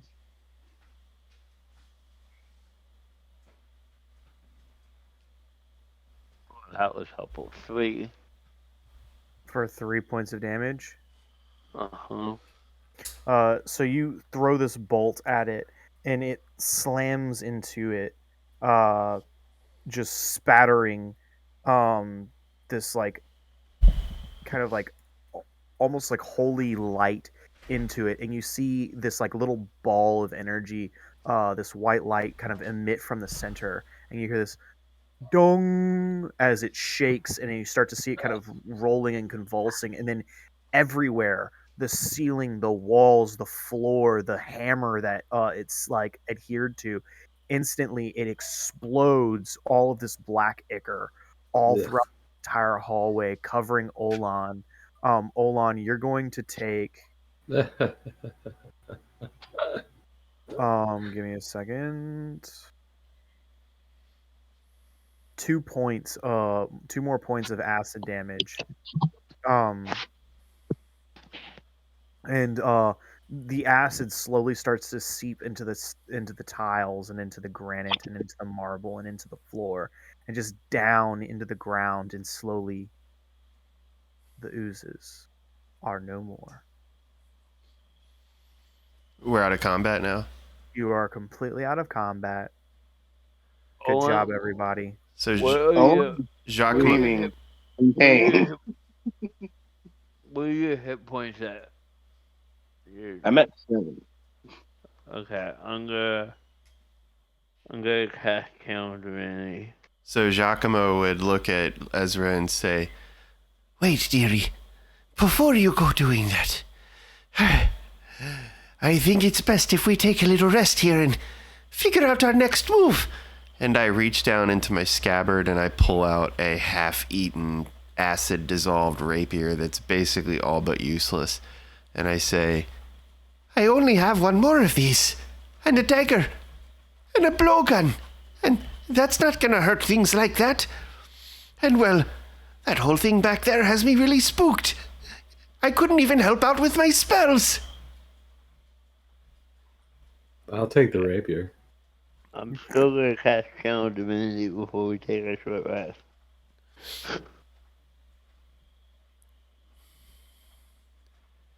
I Oh, get to split 20 hit points between everyone. Okay. I'm fine. So I'm gonna give them all to, Owen. yeah, how much are you giving me? Okay, that's so 20, kind of you. Give me 20. yeah. Oh my god, thank you so much. So as y'all are fighting, you can't help but hear something fall, and like it's like a stone breaks loose, and it falls, and it like falls from this bridge directly behind Misty, and you hear it falling, and then clack clack clack clack clack clack clack. It lands and hits more stone beneath it. Slowly over time, this bridge, brick by brick, block by block, is falling apart. All right, I will All tell the rest of the group we need to get across this other bridge. Well, of course we need to cross the bridge. But what are we going to do when we get to the other side and we have to fight more baddies? What about I'll take care of them like I did the last ones. I don't mean to doubt you, Misty Cat, but you're only one you. how much distance is that gap? Well, aren't there 3 bridges that we could use? I There's mean, a only bridge that's totally intact. yeah. There's 3 total bridges. We could always take the intact bridge, or Yeah. I mean, unless these lead to different rooms, which it's a possibility. Because, well, hold on. So, Giacomo would walk over to Misty. I have the dark vision from being a drow. What do I see on the other side? Perception. Like, can I roll perception to see if I see anything over here? I mean, Yeah, he roll basically me- already told us that. Yeah, roll me a like, perception. So you're Okay. looking The at the piles of- fresco. You're looking at the fresco, right? Well, no. I'm looking at over here across the bridge, whatever's still in fog. Oh yeah, you how far is that? 5, 10, 15, 20, It's like 30 feet, but I have dark vision. 50, 55, 60. Yeah, you can only see to there. Even with the dark vision? Yeah, I'm double checking with my ruler. 60 feet. Yeah, dark vision Yeah. 60 feet. I'm fully aware. Yeah, you're at 60 feet right there. He also told us too that that pile of rubble in the other room was from that bridge. No, and I totally understand that. I'm just saying that, like, so basically without stepping out somewhat onto the bridge, like, That's as far as you can see. if I were to move out to here, then I could see 5 more feet into the room. You could see 10 more feet. Okay. But there's no guarantee that the bridge doesn't start collapsing under my feet. Roll me an acrobatics check. Well, I'm not walking out there yet. I'm trying to plan real quick. No. You don't get to move out there. Roll me a motherfucking acrobatics check. All right, Yeah. fine. So Giacomo slinks towards the edge of the bridge and he says, Oh, if I could only see just a little bit further. and I'm leaning forward, like thrusting my body, standing on tippy toes, trying to like poke out as far as I can. Acrobatics is going to be fuck. Dude, I have a +5 and the die literally just rolled a 2. So that's a 7 acrobatics. So you walk up to the edge, and you feel a few stones beneath your feet kind of give way as like 2 more rocks pitter off of the edge and just fall down. It's pretty solid. You can get up to the edge and have no problem. All right, so I mean, what do I see now with I'll roll perception. Nothing.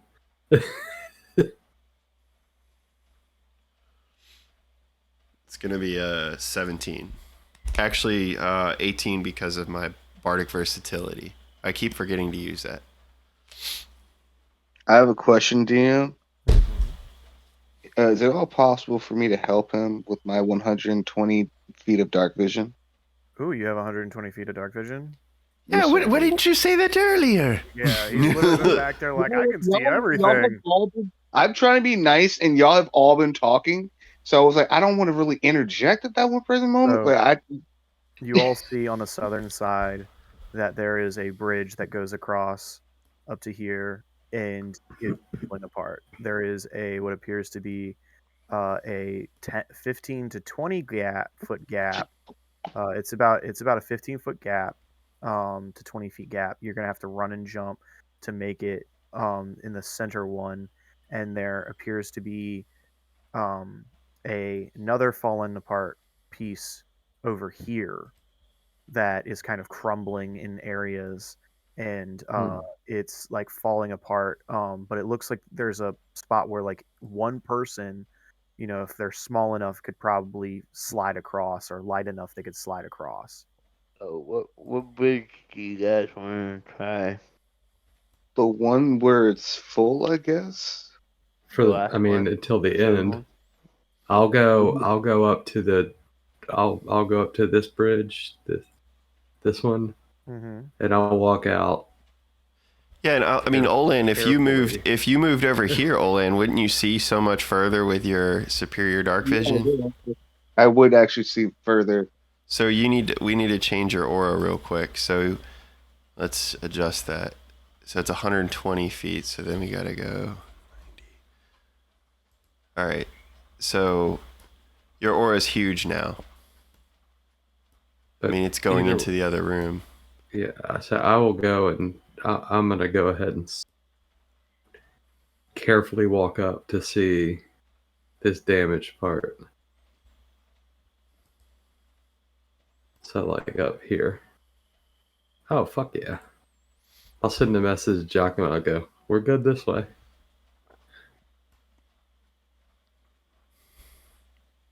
I look at Olan and say, Misty says the bridge to the north is all but okay. All right, let's head over there then. Ish. Well, do we want to check the south? It has a hole further up. Let's just go ahead and go where Misty is. I will scamper across the little pathway. All right, give me 1 second. Giacomo's gonna say, Not to say that I want to switch, not to say that I'd like to split the party or anything, but we don't know what's at the end of either of these three paths. And seeing as this one is connected, maybe one of us should walk over this bridge. Which bridge are you referring to? the southernmost bridge Okay. is also connected. I'll walk across the southernmost bridge. Okay. And then I look at Olan and I say, Well, that just leaves the tricky path in the middle. Maybe one of us should try to cross this one and take a look on the other side. So, Misty, you get across easy enough. Okay, cool. Being very meticulous and whatnot. You step into this room after you cross through these two large double doors.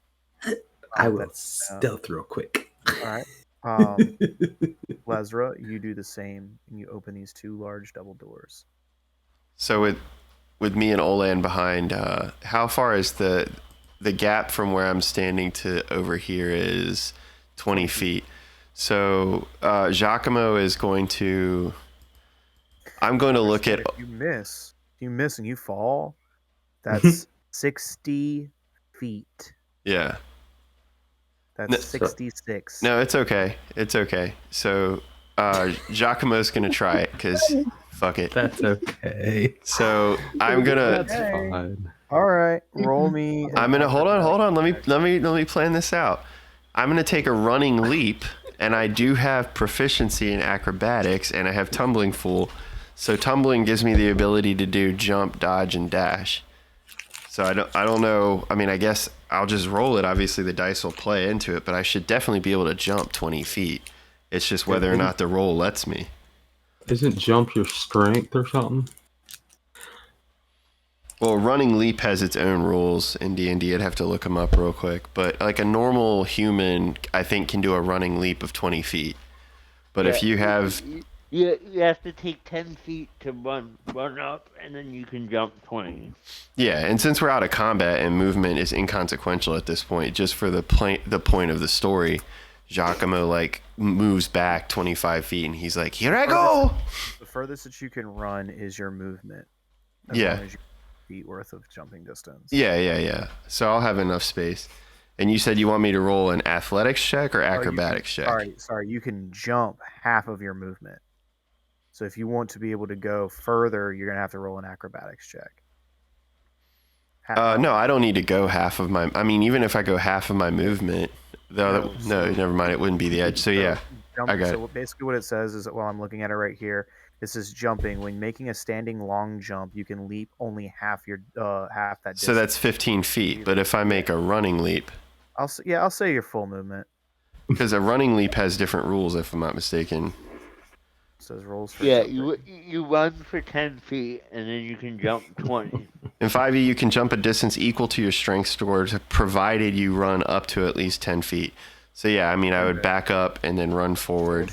What's your strength score? I guess Hold on one sec. That's what I thought. Strength is a +1. so. It's a an 13. 11. It's a 13, so you can only jump 10 feet With a running leap.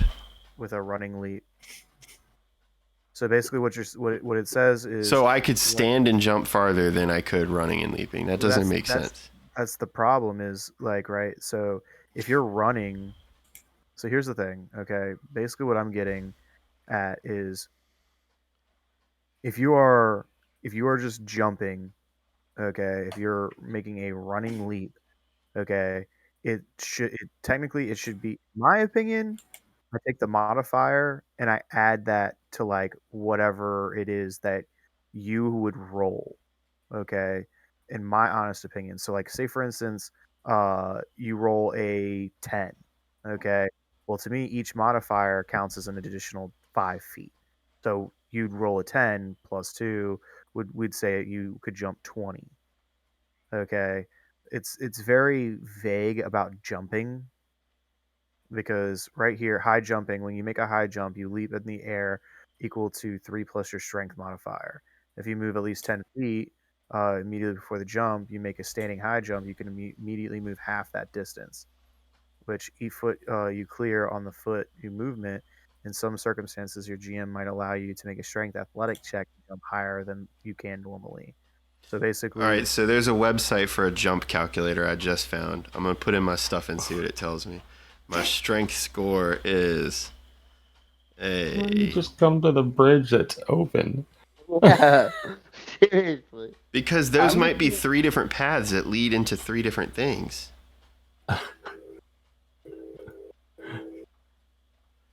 All right, so with a running start, my jump is 13 feet horizontal, which is 4 feet across the ground. Without a running start, it's 6 feet. So I can't clear 20 feet. you have to roll an athletics check. All right, let's see if I can do it. Oh, God. Come on, Giacomo. Are you actually gonna jump? Hell yeah, why not? Yeah. Fuck yeah, why not? It's a 20. Fuck you, D&D. Nice. So you run as fast and as hard as you can, and Olan, you literally see him just bolt right past you. And I've got bad news. You make it through the air, and as you're taking that first step off the edge, the bridge collapses a little bit beneath your foot. Some of the I knew you were going to do that. Olan slowly starts to crumble, and you have to take a 5-foot step movement back. And as he's sailing through the air, he gets right to the edge of where this bridge is, and you see him like smack his rib cage onto the edge of the bridge, and he slowly starts to slip and slide, falling all the way down. And as he does, he catches the edge with his hand, and he's able to pull himself up and get to the other Do I side. need to roll a save? Do you want me to roll a save on that? No, you're good. You're good. Damn, can I do one thing? Yeah, what's up? How far away am I from him? Good, right because my strength save would have been a 2. 25 feet. now? I'm gonna Misty step right in front of him. Just Yeah, so literally as I'm pulling myself Just to up be a from jerk. near death, you're like, I see your shoes. And I'm like, yeah. I'm like, What the hell, man? You could have checked out the path ahead of me. You guys need to keep walking because You'll be fine. Come on, old boy. I stand up to my feet, dust myself off as my like, exposed granite chest gravel. is there with sand and grit and my little dark elf chest hair. You got bruises and acid burns on And your body. yeah, me and Olan are basically like all but naked for the most part, other than like pants. And like, Yeah. I'm like, They're This basically is wearing, ridiculous. Like, sweated togas right now because of the black ooze that's completely disintegrated all of your clothes. so yeah, we're just gonna run over. Yeah. So yeah, y'all get to the door.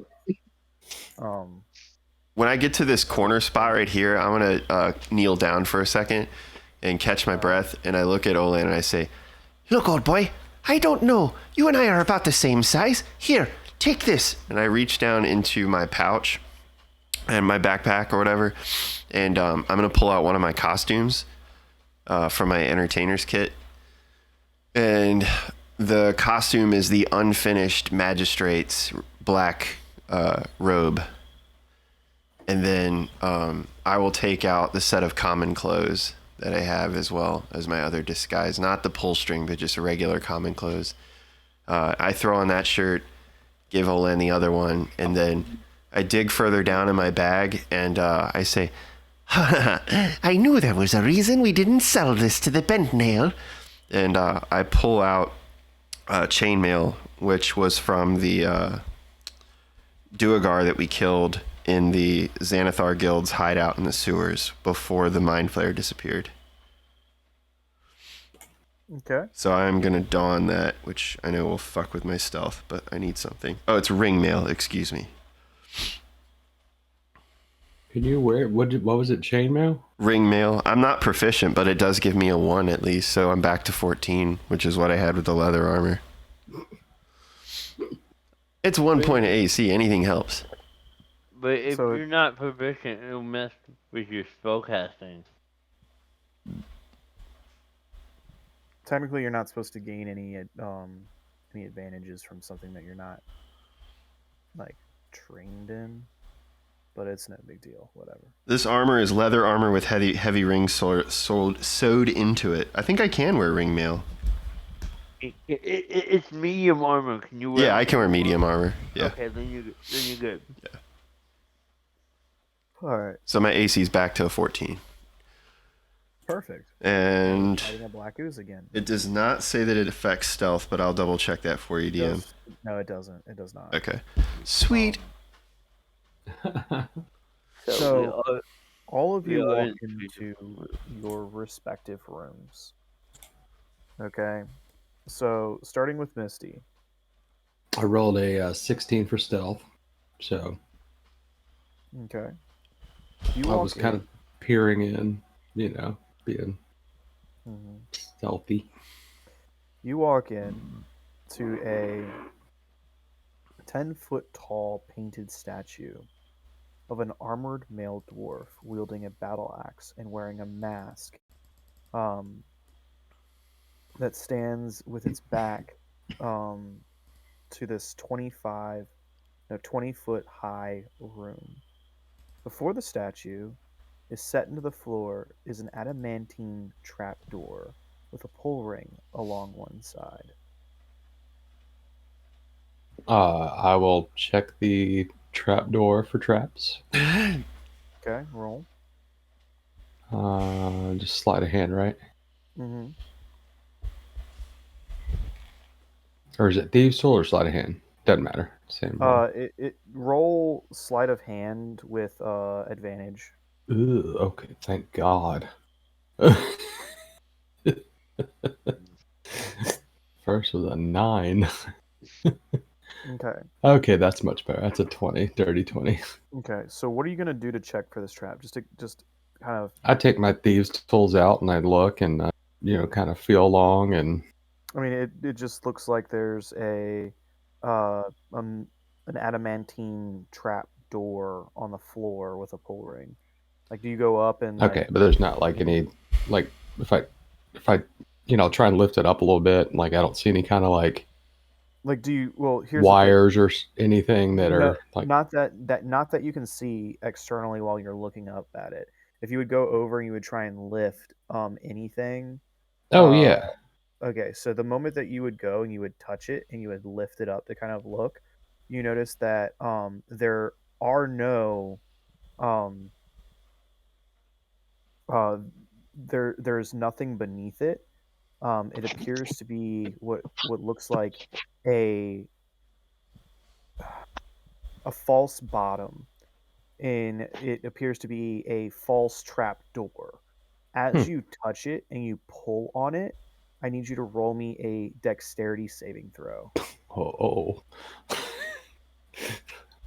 So literally for you, what happens is when you touch it to kind of do your normal, rogue things, a spell like thing kind of goes off. I And guess I'm an idiot because I should have just mage hand ledger manned it, but I did it. I already said I was going to do that. So All right, deck save. Mm-hmm. All right, 16. That's a fail. Oh no.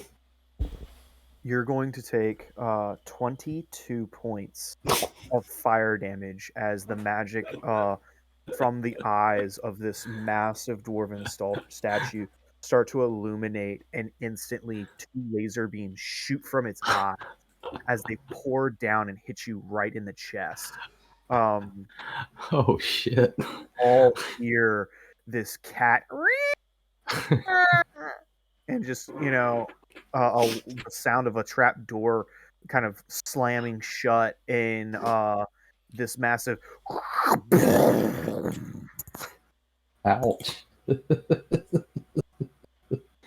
um so with that going over to Giacomo and Olan. So I need to make a correction. The description in D&D Beyond's character sheet does not show that the armor has a disadvantage to it, and it did not have the armor class listed. It just had a description. I just looked up ringmail. Ringmail is considered heavy armor, so Yeah, Giacomo cannot wear it. Yeah. You can wear it. It just messes up all your spellcasting. I don't know anything about that. I just know I don't. You can technically wear armor that you're not proficient in. It just messes up all. You roll everything with disadvantage. Yeah, I'm not wearing it. It doesn't really do much for me. And it does affect stealth, so that would be something Lesra might want, is the ringmail. I have plate. Oh, well then you're fine then. I'll at least be wearing common clothes.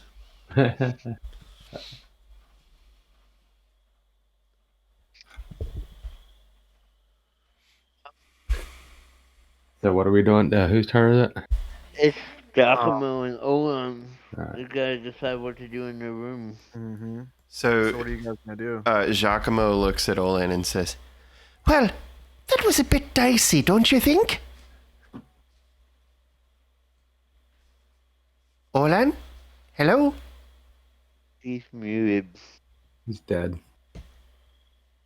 Olan died. I'm not So- dead. I accidentally hit that button. All right, so we need to just go across here, right? I mean, there's not too much danger. Well, you already- we've already crossed and moved crossed. up. You're in the room. There are 2 5x10 large adamantine doors that sit in front of you. Yeah, so when we stand at the front of the doors, I looked at Olan and that's when I said, Oh, that whole thing was rather dicey, don't you think? Oh, very much so. Well, I suppose we should proceed with caution from this point forward. Would you not agree? I think so. Okay. And we'll Can you see past the doors? Do you have some abilities I don't know about, Mr. Reese? No, I can't see through metal doors. No, I can't. Oh, damn. Well, I pull out the, let's go ahead and get what I like to call Mr. Nursing Home. and I reach down into my pouch and it's a stick with a mirror on the end from my thieves' tools. Why do you call that Mr. Nursing Home? Don't ask me that question. It's a long story. I mean, like, that. I have so many questions. Look, if we survive this, I'll tell you how I got this funny little tool and what it was used for and who originally owned it. I assume it's from somebody that was in a nursing home. Did you steal this from an old person? I did not steal it. It was gifted to me. And it was a retired member of our circus, a very respected member at that. I extend the stick out of frustration and kneel down to one knee and slide the mirror on a stick under the door. All right. You can't get it underneath the door. There is no crack. Oh, what? Damn it! Mr. Reese, I think I'm letting us down again. You're not letting us down. I think we should just try to push on the door and see if we can just open the door. On my count or yours? On yours, good sir. All right. So I put my hand to the door handle on the left side, and I'm assuming I wait for him to put his on the right. I'll be on the right. And then I say, Okay. On 3. 1, 2, 3. and I push the door open on 3. Me too. We roll strength or what do we roll it? No, it's heavy, but nonetheless, the doors open up. They are completely unlocked, and the Okay. two of you walk into a rather large room with 4 suits of armor that are in each corner, draped and covered head to toe in massive, massive spider webs.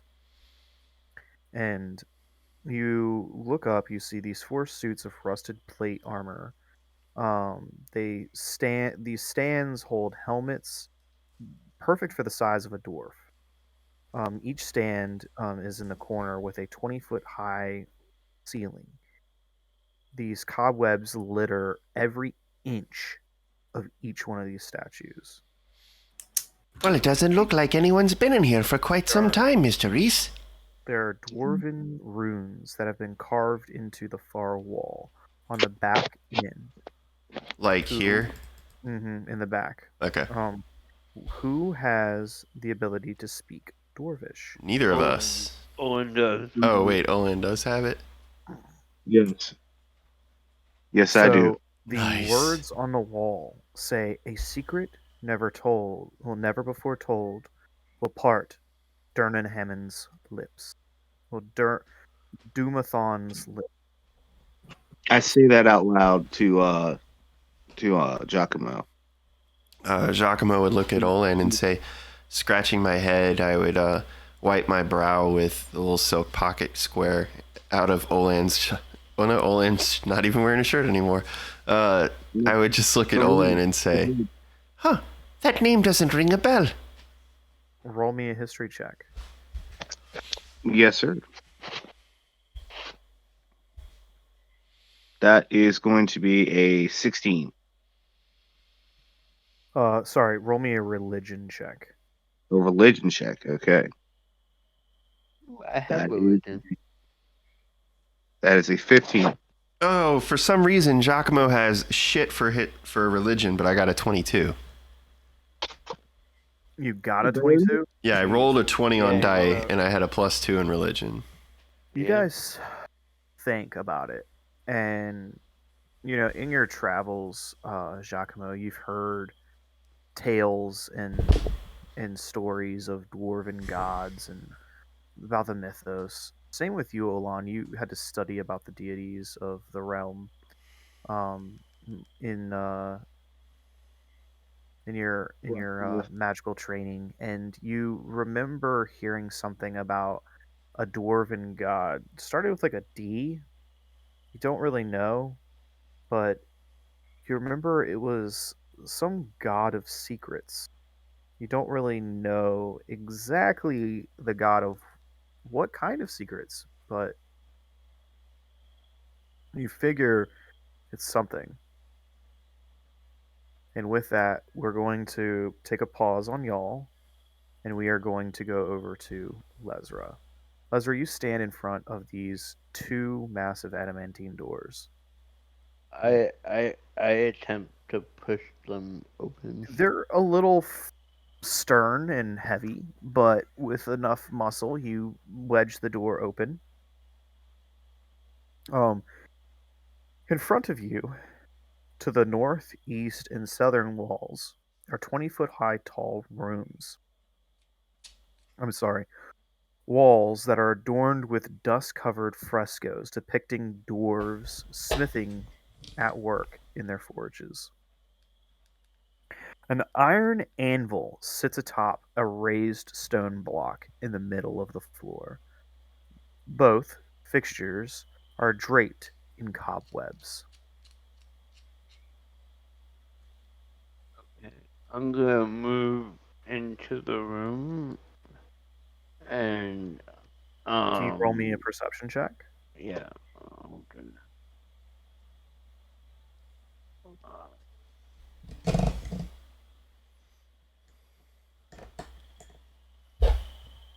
19. You look over at what appears to be a strange fresco. The one kind of in front of you. You notice that the stoned hammer being wielded by one of the smiths in the fresco matches that uh, on the of the stoned hammer that has been placed at the center of the floor. Like it matches that of the iron anvil. Um, you notice that the fresco seems to be slightly ajarred a little bit and somewhat damaged. Um, you notice that it's also kind of leaning off the wall a little bit. What are you gonna do? I'm gonna go over to the fresco and see if I can touch it and see if I can interact and either push it So or pull it. you pull at this large fresco, and that's when you actually see this stoned hammer has been lodged, that matching similar depiction of the stoned hammer that is in the image, and it is placed and hidden behind this wall.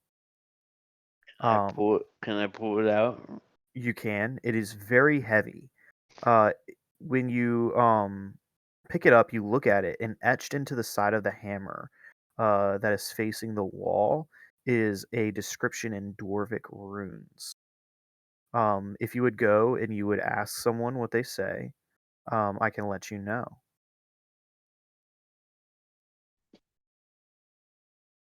I mean, who am I gonna ask? Uh, It's not so like I if can. Yep. So if you would get the chance to ask Olan, Yeah, it would say, "Let hearts be lifted and battles be won." and that's what the hammer says. Or That on is the what the indentation on the hammer says. There's a large anvil in front of you. What are you going to do? And the fresco depicts this hammer uh, being slammed onto this anvil. what the hell? I'm gonna slam the hammer. So when you grab onto this hammer, you slam it down into this massive anvil, and this brilliant, radiant spark of energy crackles from this hammer and explodes throughout the entire room with this ring of steel, metal, and light and electricity. Electricity courses through your muscles and up into your back, and it's this sharp, piercing pain. But it's like you've received almost like an electromagnetic like massage that has jolted your body, making you feel like you can take on the world. You feel like you can punch a wall or slam your head into the adamantine door and be completely resilient. For the next 24 hours, you get a bonus 10 temporary HP. Nice. Sweet. Um, and once you bang the hammer, the anvil lights up and the hammer lights up, and the words in Dwarvish runes light up even brighter. And as this occurs, you swear you look around and you look at all of these frescoes, and you see over time, like in slow motion, these dwarves swinging this hammer down onto this anvil and just working and crafting these beautiful works of art. um so unfortunately though, there is nothing else in your room. So Would I'm. you take the hammer, or are you going to leave it? Can I take the hammer? You can. I'm gonna take the hammer. All right, go ahead and add a hammer. Um, A stone hammer.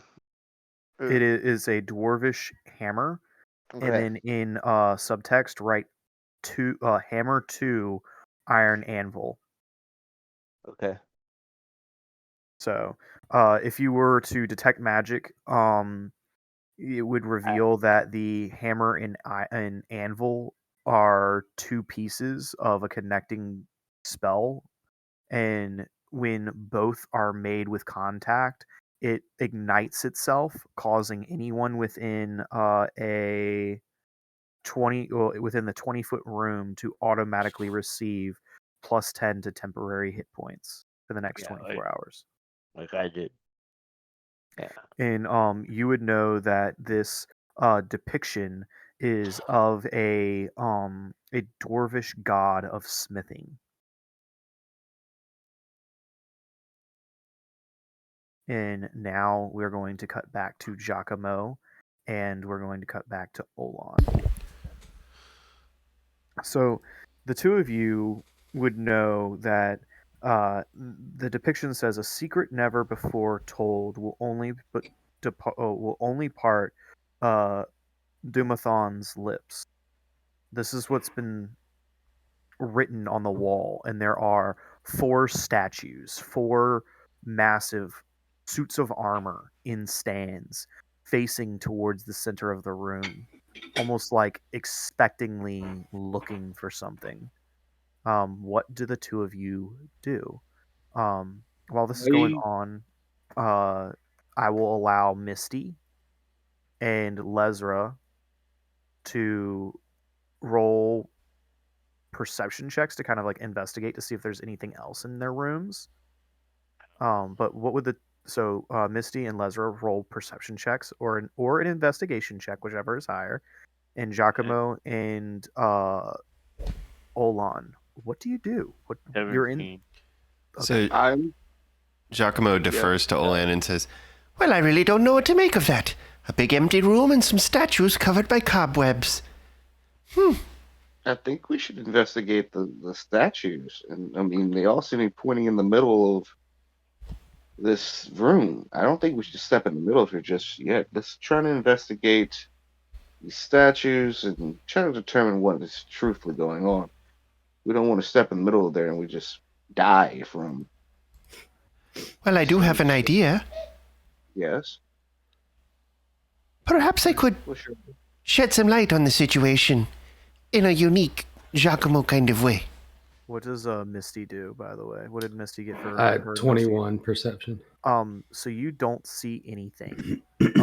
No other evidence depicting of like a trap door or a secret exit or anything. So you know that it's not there, and you bump into Lesra. And there were there cobwebs in the room that I was in? Yes, I on the guess. main Okay. statue. There was a bunch of cobwebs Gotcha. on like the big main statue and kind of like in the Gotcha. corners and And, stuff. and Lesra's gonna try to start.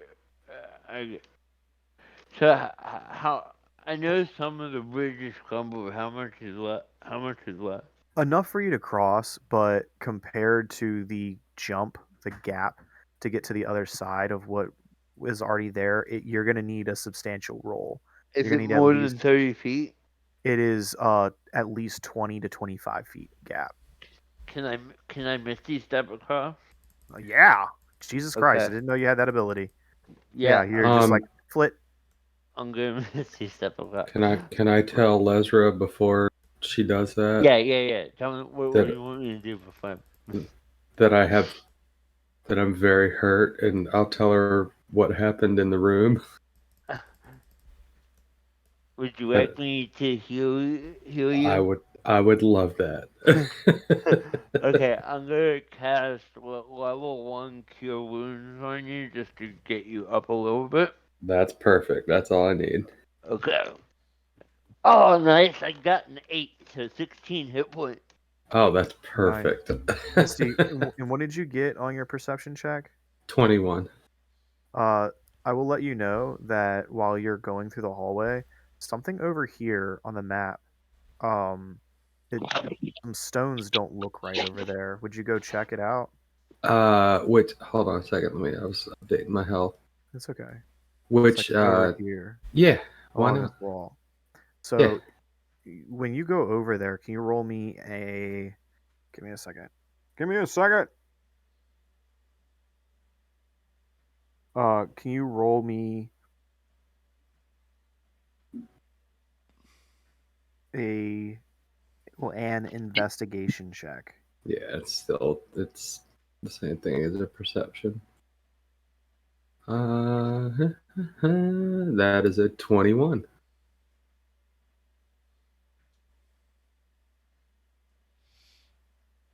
You succeed. So you notice that when you're looking at this wall, it's very off. There's a seam. There's a strange seam that is at first glance you wouldn't have noticed it, but now that you've been in this hallway a few times, it's these stones, these rather large keystones seem to be misplaced, kind of offset, risen from the rest of them. And you go over and you press your hand against it. No. I take my mage hand, Mhm. and my mage hand does this. Okay. So were Olan and Giacomo able to do anything in the room they were in? Because we kind of just jumped back to Yeah, I'm trying Misty to get them and caught up to you. Well, yeah, we're trying to get back to okay, you all. gotcha. So, you notice that it gives a little bit, but it's not budging. It's not opening at all. Would you try and push it? Yeah, why not? Roll me a strength check. Athletics.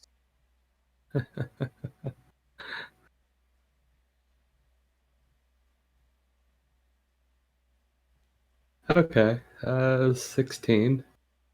You are successful. You push on this door with all of your strength, and the door kind of crumbles and cracks and slowly starts to swing open to what appears to be 5 copper urns sit and reside inside of this room that's been hidden over the Okay. years. When you go over, you look inside of these large 5 copper urns. Uh, in the first urn, you notice, and you've seen copper. These urns themselves, they're worth a lot of freaking money, dude. They've patinaed a bit. They are rather large and heavy. Each urn is worth at least 25 gold. And that's when you walk over and you look in the first urn and you immediately notice that there's what appears to be 5 tourmaline gems sitting at the bottom. Ooh. Each gem is worth at least 100 gold, mixed in with what appears to be something around almost 200 copper pieces. You look at the second urn, and there appears to be some strange ring. It kind of has Okay. like this like red gemstone, and then in mixed with it are what appear to be like at least 10 golden rings and a smattering of about 650 silver pieces. Oh my god. The urn, the third urn, is piled high. Gold is filled within this urn, pouring out the top. 250 gold to be exact. Then in urn 4 are precious blue quartz gemstones. 33, worth 10 gold apiece. You hit the jackpot. Urn 5 holds a 9-inch tall silver statuette of a dwarf priest. You do not know of what type. He has 2 precious amethyst eyes. The statue is 10 pounds and worth 250 gold. Damn. Everything I can pick up with my mage hand, I'll pick up and put in my backpack. You'd be here for a while.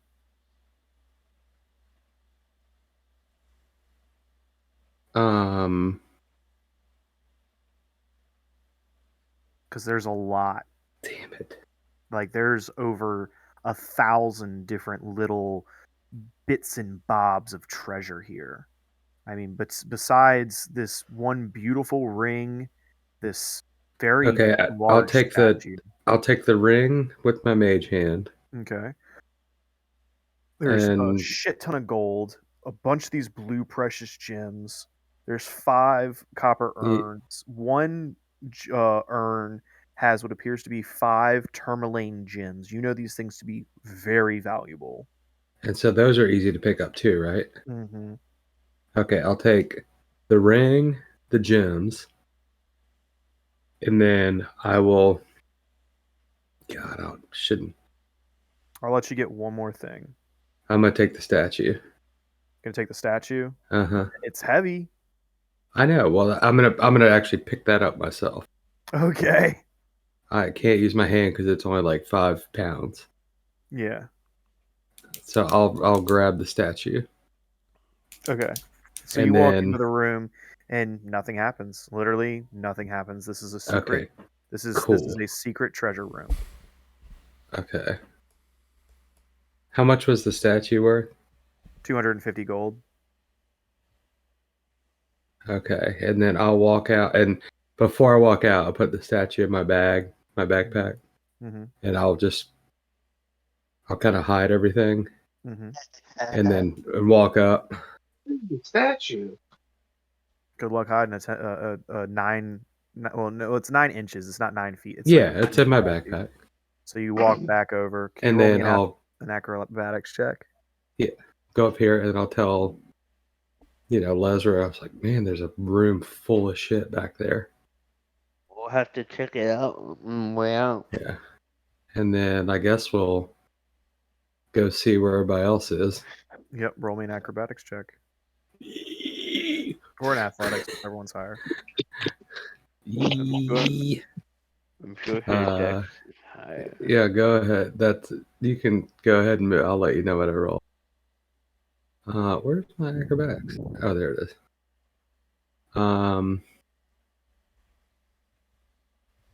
So you rolled a 16. No, I rolled a 21. All right. You make it across. And You we'll skitter follow. across, and your back left foot misses, and you, luckily enough, you are able to like land flat, and your left leg is kind of dangling off this cracked edge, and you My kind of cat. scurry. Yeah, you scurry up and over, and you flick yourself up, and you brush yourself off like nothing happened. Yeah. And y'all are approaching these 2 adamantine doors, and as you do, we're going to allow Giacomo and Olan to kind of do something, kind of like have their moment inside this room, and then you guys are going to walk in. So Giacomo, Olan. So Giacomo was talking to Olan originally about doing something with his special tricks. And I was... Yeah, what are we going to say? Well, you don't want to walk into the middle of the room yet, and I can't agree with you more. We've certainly taken a whacking this time. So, let's proceed with caution. And I open my bag and pull out a handful of ball bearings, and then I say, What say we roll a few of these into the center of the room, and I can cast... My ball bearings. Oh, well, shall we? Yeah. So I guess both of us are going to take a small handful, like not enough to make the floor dangerous to walk on, but just basically there to, if there's someone or something moving around in the room, potentially they would brush into one of these ball bearings and you'd see it move on the floor. And then Giacomo's going to say, And for a little bit of extra added assurance... I put my hands together like Naruto style doing a jutsu with my pointer fingers pointed up towards my chin. And I whisper a couple words to myself. It's okay. Don't be afraid of the dark. It's okay. Don't be afraid of the dark. And I point my fingers in the direction I want the spell to cast with my eyes squinched really tight shut. And I say, Hakazan! and in Elvish chant the words for fairy fire. So I'm going to drop the 20-foot cube directly in the center of the room. And I know it's not going to touch the statues, but anything in that room that would be affected by fairy fire is now lit up with a violet colored light. And then the ball bearings are on the floor. So like you point to a moat location in the middle of the room, and it's like a glitter bomb goes off. Okay. I need the two of you, and it should be a wisdom saving throw, right? To roll me a wisdom saving throw. You're asking me if it should be a wisdom saving throw? Yeah, it should be, right? For what? For fairy Fairy fire? Yeah. Why does he have to roll? Yeah, I mean, because everyone in the 20-foot area has to roll for it. well, it's a 20-foot cube, so 5, 10, 15, 20. Okay, I see what you're saying. Yeah, So it's like, so right in front of you, yeah. nothing is illuminated. The statues kind of glow a little bit. The runes kind of glow a little bit. But it's not enough to be like, okay, they're magical. So I look back at Olin and I say, Seems safe enough. Yeah. After you? Yep. So Okay. who's walking first? And I'll walk first. roll me a dexterity saving throw. Oh, because of ball man. I got a natural 20 plus 2, so 22. hell yeah. On a ball bearing and almost trip and fall, and it literally shoots across the room and like in good fashion, like it bumps into a few other ball bearings, but no, like this room is completely clear, and the only thing here are dust covered and spiderweb covered statues of dwarvish plate mail that could only fit a dwarf, and the runes etched into the back faced wall. When Giacomo sees Olin move and somewhat stumble with the ball bearings, I would walk up behind him. So I'm going to be 5 feet forward, but kind of standing behind his back and his shoulder. And I would say, Oh, I'm sorry, my friend.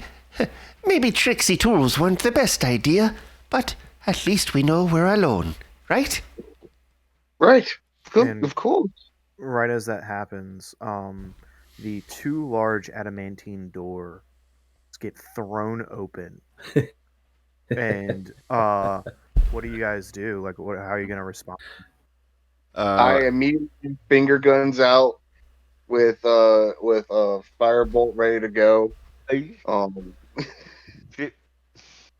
Giacomo would back to back with Olin, and Charlie's angel style, I'd have finger guns ready to cast a spell as well. Is it like this, sir? Lesra and Misty come walking in. Ah, Oh, my goodness. you almost got set on fire. You have could no idea. knock next time. The two of you Just walk in a see room like that. 4 suits of armor and dwarvish script written on the wall. So I asked Owen what the dwarvish runes say, because I couldn't. The character doesn't know. I tell him what they say. A secret never before told will part Dumathon's lips. I roll a history, a religion check. Yes, to roll me a know- religion check. Yep. Okay. So.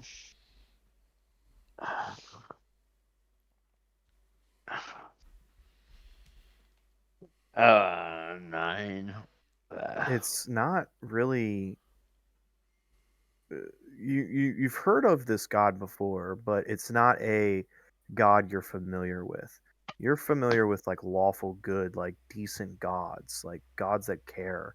But you knowing its name, it doesn't feel like a god of goodness and worldly might. It might be something bad. So, so what did the runes say again? They would say a secret never told before will part Dumathorn's lips.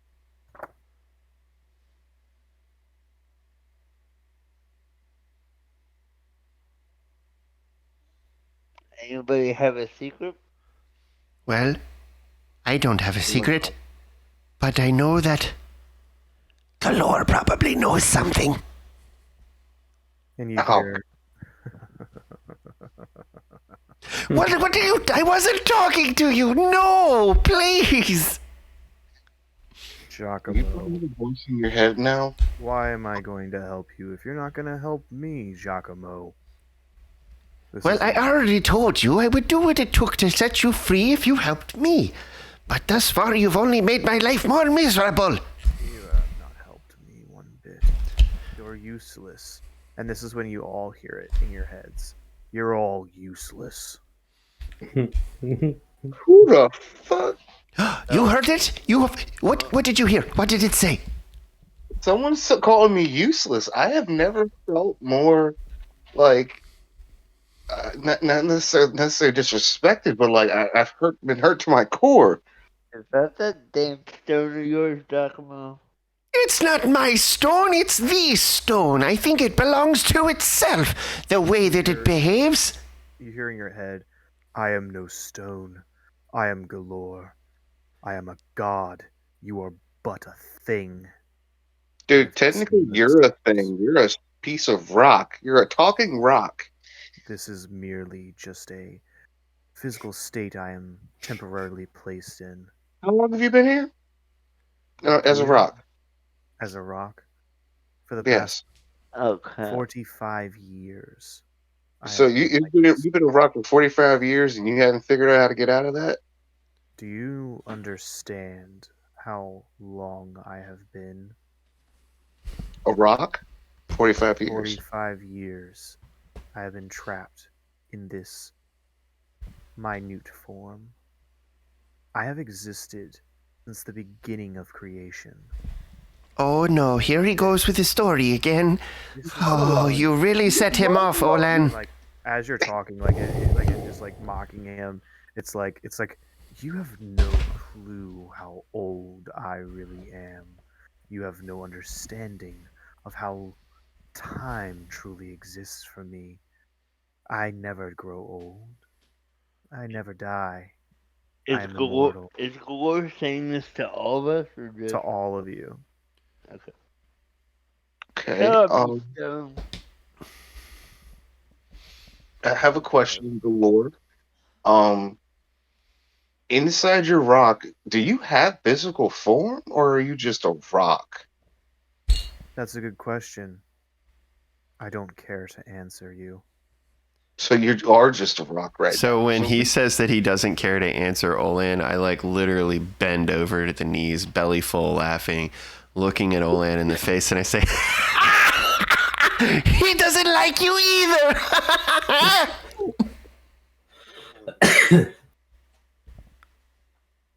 So,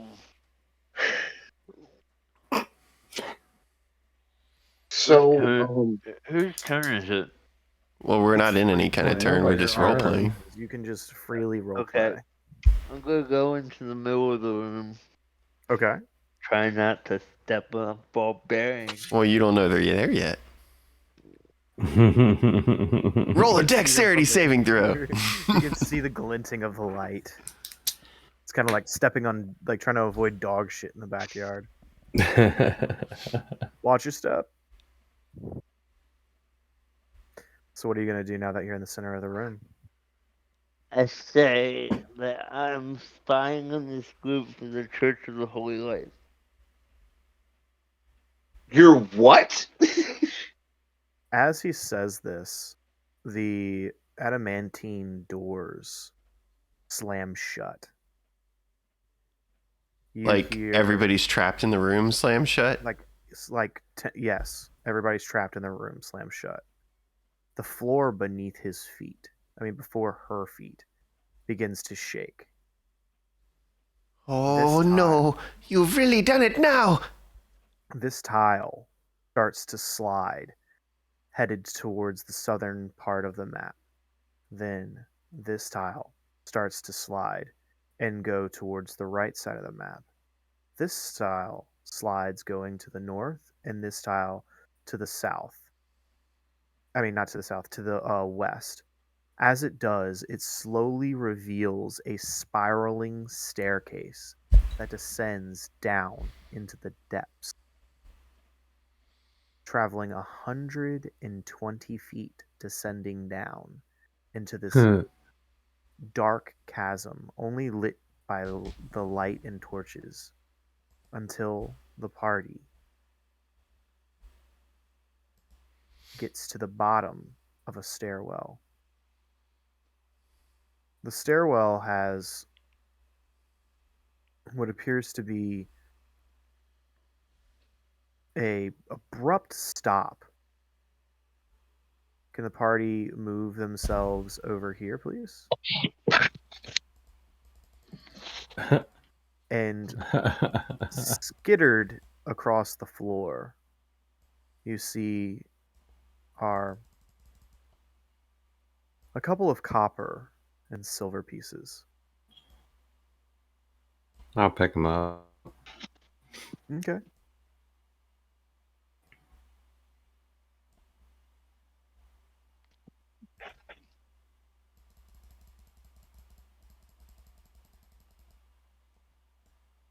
Is everybody there? Yeah. Yeah. I'm trying to figure out where we're at right now because my map's being weird. Tommy, double click on Olan's token and it'll zoom to the map for him. Yeah, we just went to the other side of the map. Yeah, but if the DM double clicks on anything, it automatically. Yeah. There you go. That should help. Although you guys are deep underground, this vault is lit by streams of sunlight that pour down from the ceiling, catching motes of dust in their luminous pools. Ornate columns support a 30-foot high vaulted ceiling, which is adorned with carvings of dwarves basking in the presence of their gods. Deep alcoves line the walls, and piled in one of them is a vast golden trove. Out of the dusty glooms steps an aged dwarf, clutching a staff carved and painted to resemble a pair of entwined dragons. Are you revealing more of the map? Yes. Okay. So, in case anyone wanted to know what Wes was thinking, he guessed what the riddle meant. Okay. That in order to proceed, you had to tell a secret that no one knew. I mean, I kind of assumed that. Well, I mean, Yeah, but what was the secret that you Have you told? been spying on us? Yeah, For the I mean, you knew I was a member of the City Watch.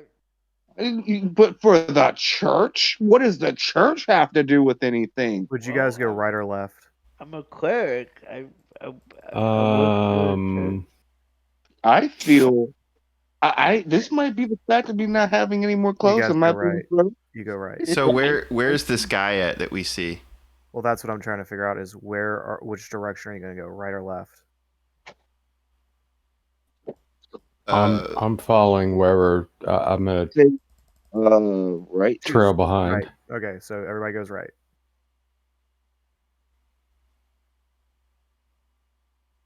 So as you all round this corner over here, you see a massive pile of treasure in this far corner over here. Massive pile. And you slowly start to make your way around the edge. And that's when you see it. There's You gold. see gold, Yep. gems, Wait, did you say gold? boxes of treasure. Ooh. We did it! We really did it! Look! And Giacomo's like leaping up and down and like in hysterics right now. Olan, Mr. Olan, we found the treasure. Misty, look, it's beautiful. It's like a sunrise. There's an old man here. So What? Oh, hello? you see this. Out of the dusty gloom steps an aged dwarf clutching a staff carved and painted to resemble a pair of entwined dragons, one red and one gold. Despite the dwarf's age, His eyes are steady and bright, glowing with almost like this brilliant hue. I wasn't expecting anyone, he says plainly. As you can see, this place is a mess. Perhaps you should come back later after I've tidied up a bit. Um, excuse me, sir. We mean you no harm, but I have a rather strange question for you. Yes? Well, seeing as this place has been shut up real tight. Yeah, super tight. Tighter than the belly of a ship. How did you get down here? Have you been down here for long? Do you live down here? We weren't expecting you either. I've been here since Lord Neverember tasked me with staying here, and I will stay here until I am tasked with a different task. I have no intentions of leaving. I have everything I could ever want as he looks to this staff with two intertwining dragons and he rises it and clacks it on the ground as you see the eyes of the staff on these dragons glow with a brilliant huing light. And he then sets it gently back down. And he steps forward and he says, "Why have you come?" Oh, well, that's a doozy. I suppose. And I look back at everyone and I say, I can't hold it back anymore. We came for the treasure. Oh God. Well, I commend you for your efforts, but it is time for you to leave. None of this belongs to you. It Oh, belongs to Lord Neverember and the city. Lord Well, never remember the reason why we're down here. His yes. son. So, That's how we got down here. His son like allowed us to come down here to make sure that the treasure was found. But don't you say his son, his name, Rainier Neverember. Veneer. Yeah, sorry, Veneer. Show him the ring. Yeah, Yeah, I show him the still ring. have his signet ring. And, well, I don't know if it counts for anything. But I rummage down through my bag and I pull out the bloody part of my the handkerchief that I had Rainier's blood on. I said, Well, he even has a boo-boo, and this was from his hand.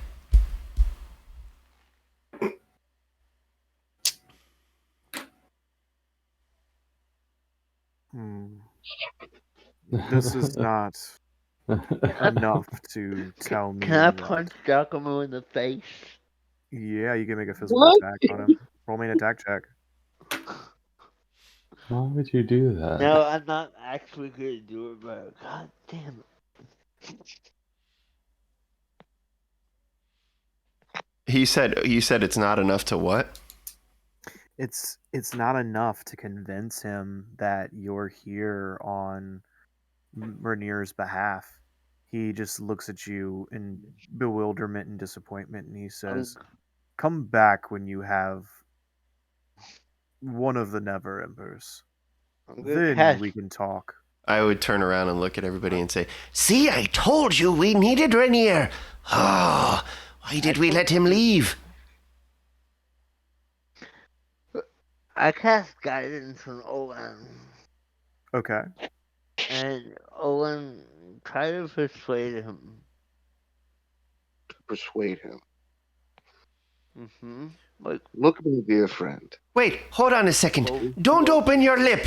and I take the lute off my back and I strum a tune and I say, My dear friend Olan, he speaks to you the truth because he loves you.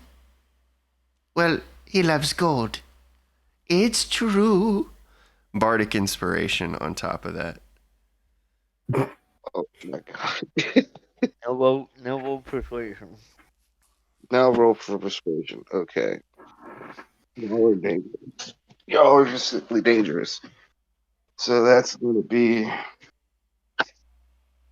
Whatever you roll plus a D8 and a D4. Hold Oh, on. we got- In addition to the bardic, just based on my level, he also has magical inspiration. I gotta look up the description for that real quick because I know that applies to some extra stuff. It's for attacks or saving, Oh, okay. something 3, like that. 4, 25, 26, 27. You said Like a you can add D4 as damage well. or something. So it's a D8 and D6, right? Yes. D8, D4, and then whatever your normal persuasion roll. No, my bardic inspiration's a D6, Jason. Okay, and it's a D6 and a D4. Because guidance is a D4. That's a 29 in persuasion.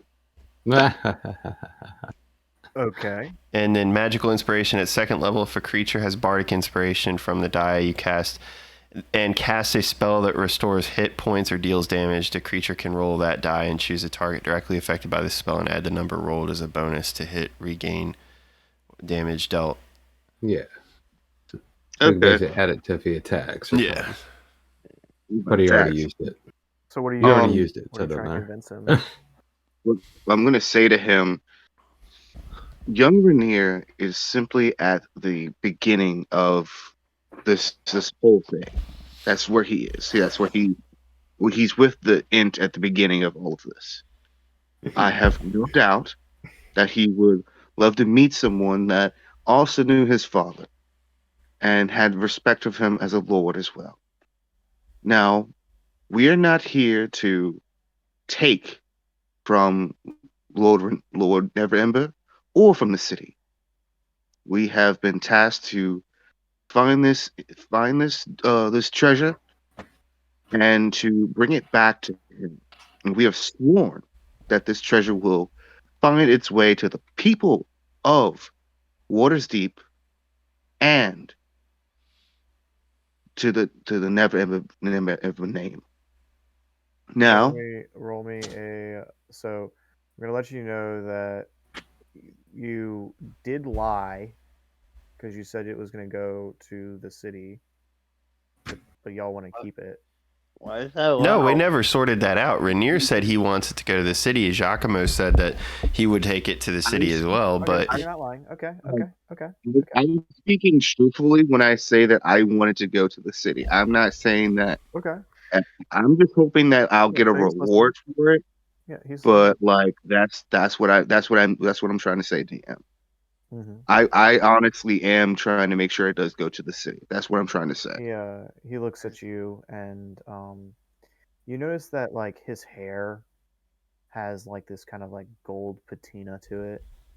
Like you notice that his eyes have like kind of like this like luminescent glow, and he reaches down into his pocket and like everyone, you notice this like it's like the size of a dime ruby, and he like pulls out a ruby out of his pocket and he just like gently tosses it into his mouth, like pulls his fingers up to his mouth and puts the gem in his mouth, and you just hear him crunch down on this ruby, and you see him gulp it down, and he looks at you and he says, "My boy, I've existed for many years. I've never once met a person that Lord Neverember has intentionally sent to collect this treasure. Because of this, I refuse to allow you to take even one copper of this treasure." Do you see Also, where I am right now, by the way? like Dean, when I Okay. I would say to him, when I was saying Lord Neverember, I wasn't referring to the father of the man that told you to come down here. I'm talking about his son, who has taken up the lordship in his father's name. That's what I'm talking about. Not the man that sent you down here, but his son, who is the Lord now, His rightful heir. the rightful heir. Misty, are you That's going to try and take anything? Oh, yeah. Roll me a sleight of hand check. I already did. I rolled a natural 1 plus 6. 7. Is- Okay. Why did you do that? So 'Cause We have a I'm- Cave of Wonders moment coming on us about now. I feel I'm a like thief. I- That's what I do. as you I- reach for this large sum of gold, you all see him with this quickened haste and speed just fly over to where Misty is, and this like the candles and the lamps and things that are illuminating the area. When he moves towards Misty, you swear there's this massive shadow that moves with him. It's like this weird shape. You can't place your finger on it, but he just like flies over to Misty and instantly grabs Misty's hand and says, "Not a copper piece." And Misty, that's when you look at him and his teeth have become elongated a little bit, Oh. sharp and pointy, when and his eyes have this gold brilliance to them when and a slit down the Oh. center of each eyeball. And you see Uh-oh. him with his eyes just wide open looking at you. And he says, "This is your last Uh-oh. warning. Do not touch this treasure." so Giacomo wants to look in the direction of him being scolded, and Mhm. can I roll a perception check to see if I notice any of these physical changes as well? Oh, you don't need to roll. Well, I'd say with the eyes and the teeth, most definitely, you're going to need a rather hard hitting roll. All right, let me roll on this real quick, and I have a plan. I got a You plan have a too. plan to- I got a So plan. that is going to be a 17 perception. So you notice that his hands, when he's grabbed onto Misty, he has these long golden fingernails. Okay. So Giacomo, after seeing this strange appearance of the man, can I roll a nature or history check on this guy? Because I'd like to, based on everything that we've seen him act like, and now seeing how he looks, he clearly does not seem to be human to me. Yeah. And back when we first helped out Volo and he gave us the deed to the mansion, Mm-hmm. Giacomo did persuade him for a copy of Volo's Guide to Monsters. Mm-hmm. So would I'll let DM you allow roll. me use Volo's Guide to roll? I'll give you a +2. I Okay. mean, it's not like you're flipping through the book to look at like what could this be. Yeah, it's probably at home under my pillow. It's light reading, and Giacomo's not Like, the you best actually, reader. like stand back to like literally like you like 5 to 10 nights ago were literally sitting on the loo taking a shit, and you're like, damn it, I need Nice. something to read, and like it's you sitting there, and you've left it in like one of the stalls. All right. Back in. So am I rolling history, nature? What do you want me to roll? You are going to roll me a history check, please. Okay. And then add an Okay. additional 2 to whatever the roll is. Mm-hmm. Okay. I've got a plan as well. Oh, where the hell's history? Okay. Well, tell me what you want to do then, Misty.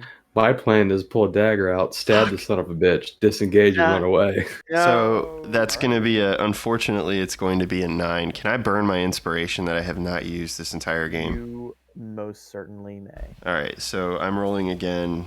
History.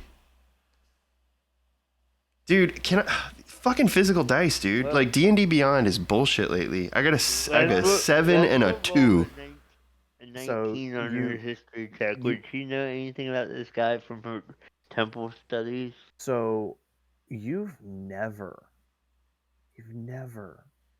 seen anything. The quickness, the shadows, it's all supernatural in some state.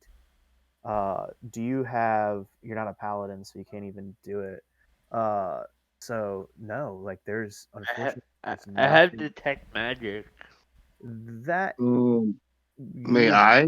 If you May I do, try? it would be considered potentially like a threatening ability, because casting magic is considered a threat. Yeah, no, nope, we're not doing Dude, that. why does it keep rolling 1s and 7s? Like, D&D Beyond is something I fuck, think, too. dude. This is ridiculous. For you. So Misty, Can I roll a history check for myself, DM? I will let you roll a history check. Okay. I just like to get out of this situation. 22. What did you 22. get? A 22.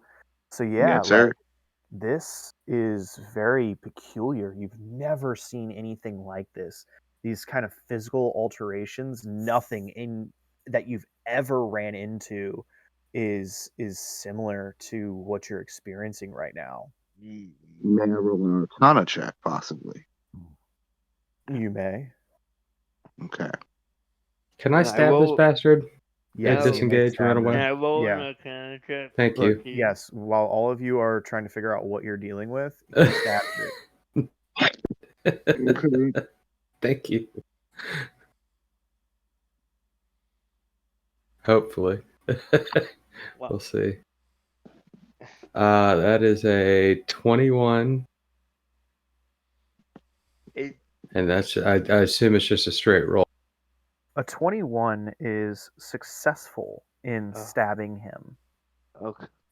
You lunge forward with this dagger. And you I just pull the dagger do out, and you 8 shank points him. of damage.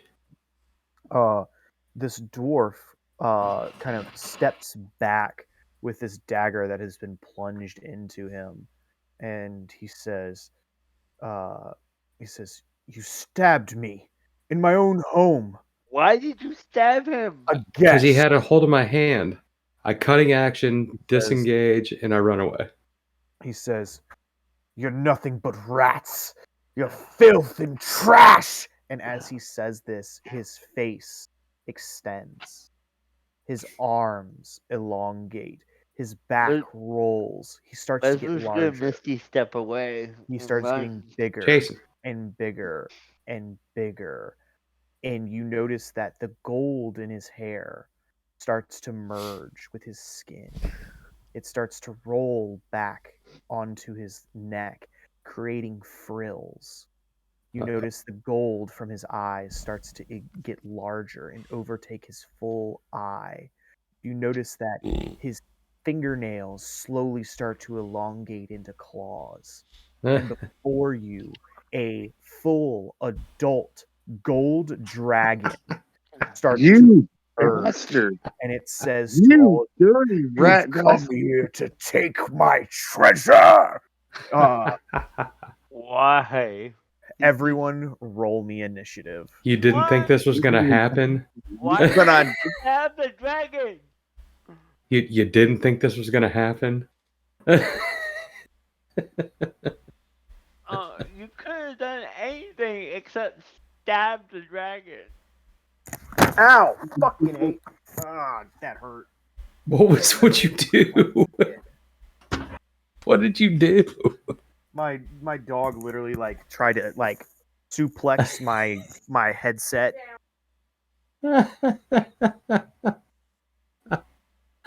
My initiative is 24.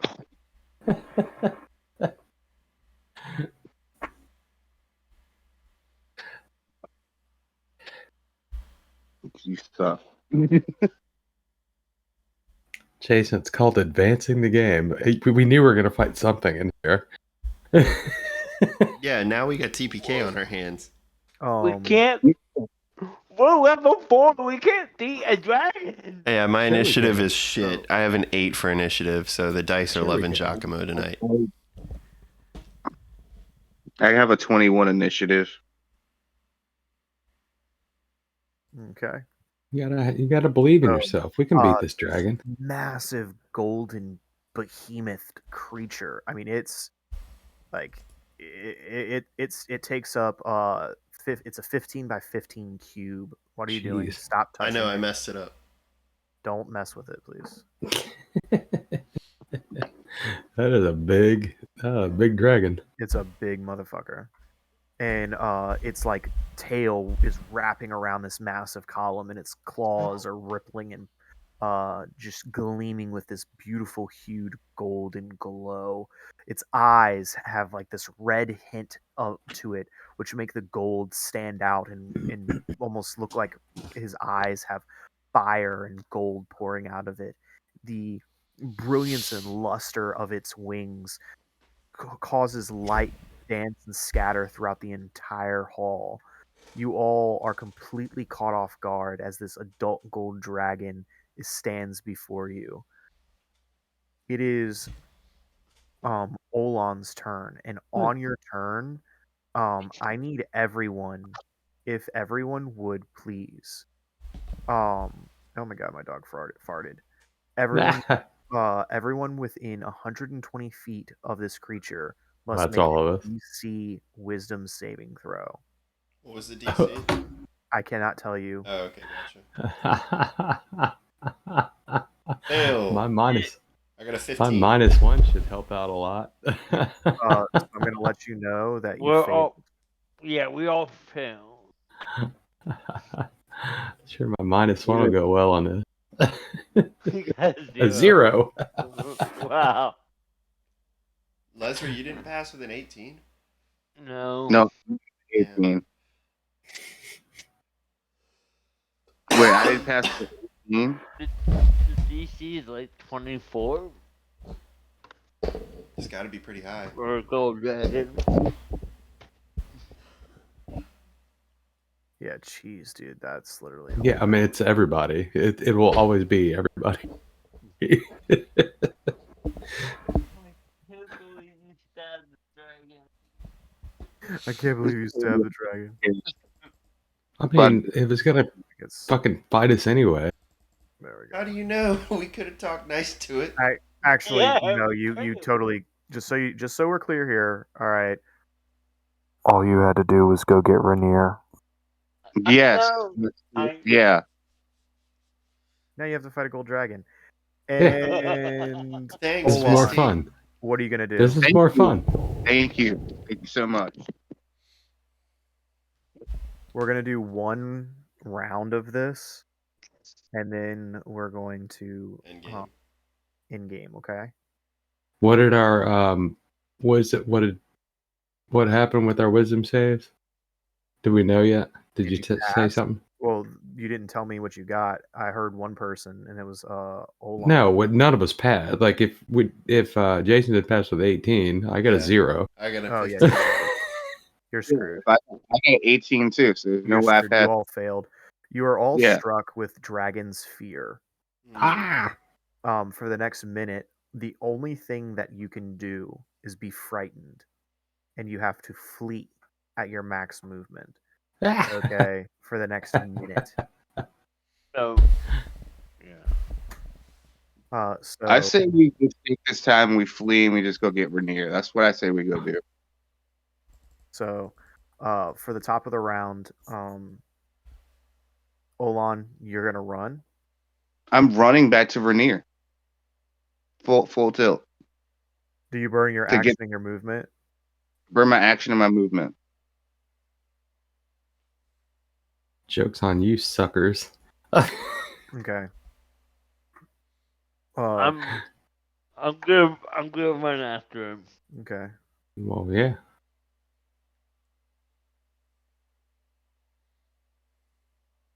All right, you get to there. It is now the dragon's turn. Uh-oh. It ignores Giacomo, and it immediately goes for Misty. I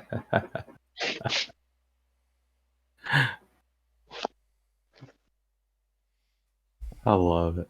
Actually, I did run away for a reason, like so that I could. Well, you ran away because you have to run away. Yeah.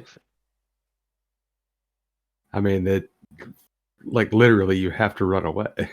So literally, like a gold dragon, it does not give you anything to click to auto roll. I have to Yeah. literally roll it all myself. Why not update it? Get your shit together. All right, so it gets multi attack. Okay. Okay, And it gets to make 3 attacks onto you. that's fine. All right, Okay. Ori. I First, heard. first is its bite. It's going to lunge out at you. So let me roll this plus 14. It's gonna hit you. Plus 14. Yep. Yeah. 22. Does a 22 hit you? Yeah. Fuck, just barely, actually. Just barely. No, I mean, we'll see. All right. So 2d10 plus 8 for the first hit. That's 9 points of piercing damage. Okay. Then it gets to make 2 claw attacks. So 2d20s. One's a critical fail, which would be like a 15, so that's gonna miss. Misses. And then a 23. Does a 23 hit you? 20 what? 23. Ah, shit. Yeah, Okay. that'll get me. You take a total of 14 more points of slashing damage. Okay. So one of the claws swings out at you, and the other one swings out and nicks you right across the right shoulder. Fuck. And you notice that it looks rather pissed, and it's like waiting for you to do something, and it looks at you in what appears to be common. It says, "You think you can come here and take something that doesn't belong to you?" Um, and it ends its turn, going to Misty. It's your turn. What are you gonna do? Yeah, so I guess I'm gonna get an opportunity attack if I leave, right? Mm-hmm. Okay, well, bonus action disengage and then run 60 feet. Okay, so go ahead. I don't know. Let's see, 5, 10, 15, 20, 25, 30, 35, 40, 45, So 50, as you're 55, running 60. away, you get 15 feet away, and it literally says to you, "Where do you think you're going?" And that's when it like literally spins around and burns one of its legendary actions. Oh boy. And it's gonna use its tail to slam into you for one final hit as your attack. Okay, so I was like 5, 10, 15. That's where I was at 15. Let's see, that's definitely gonna hit you. Does a 36 is definitely gonna hit. There's nothing you can do. I would, think- yeah. Yeah. So no, I'm sorry, a 26 hits you, right? Yeah, as long as it's 21 or above. Okay. So you're gonna take 2d8 plus 8 for 13 points Yeah, of I'm down. bludgeoning damage I'm down. as it tail smacks you as you flee. And then it once it hits you, it turns and looks at Giacomo and says, "You come here thinking you can kill me?" No, no, sir. Of course not. I didn't mean anything. I didn't do anything. And Misty, go ahead and roll me death saves. It's not my turn. It's your turn now. He ends his turn. Sorry. No, oh. Well, I already tried to move. Oh yeah, you did. So you're good. You're good. Yeah. You move. He hits you. You drop. Okay. Yeah. Yep. Sorry. I thought it was his turn when he did that. So Giacomo, it's your turn. Well, considering I'm frightened, I have to move. I cannot move any closer to him, meaning I can't get past him. Away from, I know. You can move past him. You can tumble No, through him. it says I cannot move. When you look at the frightened condition, it literally the way you have him, I can only go this way. Because You can like go around the thing, right? No, it says around any that thing? closer. If you read the wording, it says you cannot willingly move any closer. This is closer. So I have to. You have to bolt the opposite way. Yeah, I can stay where I am. Frightened means you can stay where you are, or you have to move away. I cannot move closer, so I cannot get around him. So yeah, Giacomo I mean, basically the only thing I'm gonna do is bonus action tumble, so I can take the disengage and then the dash action at the same time. Mm-hmm. So you can go south. 5, 10, 15, 20, 25, 30. And then Giacomo is going to use the remainder of his movement to move. Oh, excuse me. Yeah, hold on.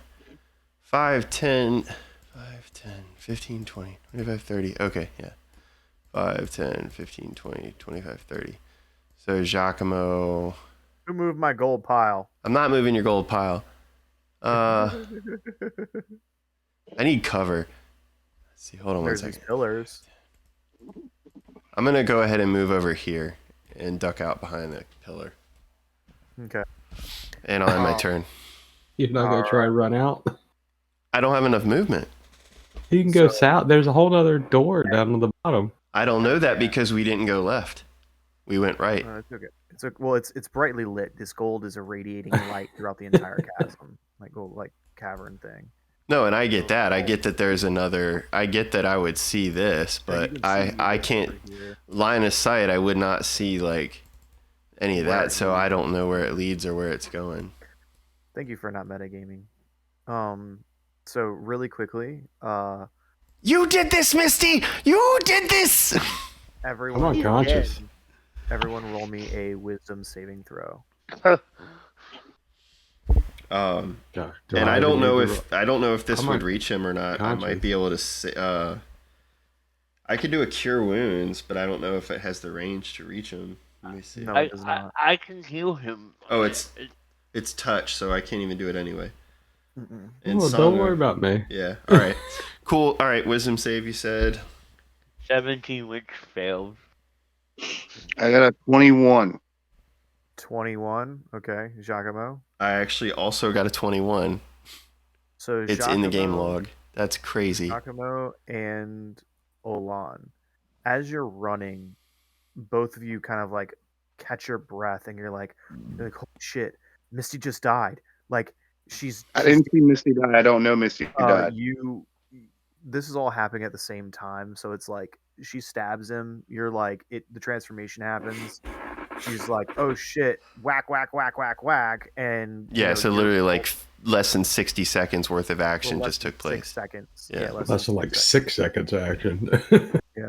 So literally, you see her kind of like going around the corner, and as she's going around the corner, you burst of speed bolt, and you see her fall, and fall unconscious behind you. But you kind of stow yourself, and you kind of get your mental fortitude back, and that's when you're like I can't, and you shrug off the fear. The fear is gone for the next 24 hours for both of you. Oh wow, that's cool. So now, what are you going to do, Alon? Fuck it, I run back.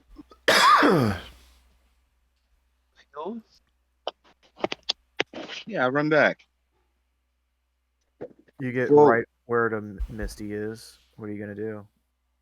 Where's the dragon? Ahead of you by 20 feet. Yeah. 20.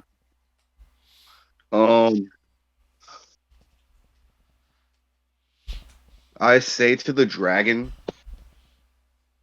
the rest of my group means you no harm. The one that lays before you was foolish. If we come back with the heir to the Never Ember name, will you leave with us then? Will you believe us then?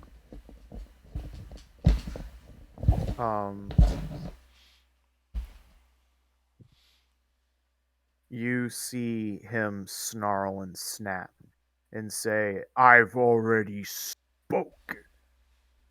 And he says, you better hurry. Your other friend might be dead soon. Will you allow me to take her with us? Take her and be gone. I have another rat tick.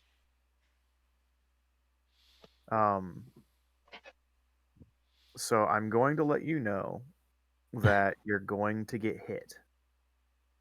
I'm gonna get hit. Yeah. Don't say it like that. Yeah. Well, So are you gonna do anything? Do you want to like step away? Do you want to try and like I'm gonna grab fucking Misty and... leave. I'm like, no. All right. So there's nothing else you can do besides like attack or use an action or a bonus action or a reaction. You've already burned your movement. I mean, you can burn your action to move away, or you can burn your action to grab Misty and drag her fucking ass out of there. And you better give me some fucking gold for this woman. I'd use my action to grab her and move her over to the corner right there. Oh god. Do I have to make a strength check? I'm like 5 foot tall. I probably weigh like 100 pounds. You. I mean, you wouldn't be dead right now oh my god. I got an 18. Can I just drag her? Yep. Okay, fuck Move it. Yeah, half your speed. Well, you can drag her and move and try and move, but you'll have to do that next turn. And you'll move at half your speed. I'm about to get hit with something anyway, right? Mm-hmm. Just fucking do it. All right.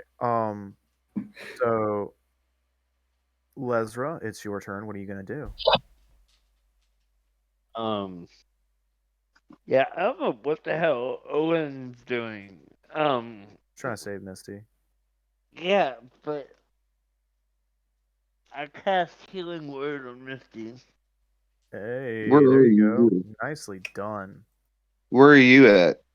About I'm Like less 30 than away. 30 feet away from Misty. Yeah, right. Yeah, a couple feet to like the south. Okay.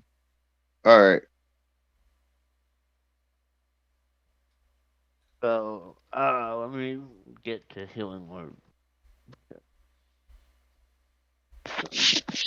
Okay, so 1d4 plus 8. Got 12 hit points. Nice. What? How much was it? 12? 12. Cool. Awesome. Hey, it's enough to get you up. And I guess do I lose my aid or do I still have my aid or not? You lose your aid when you die. Oh, okay. Figured as much. Cool. So I used my bonus action. That was a bonus action. I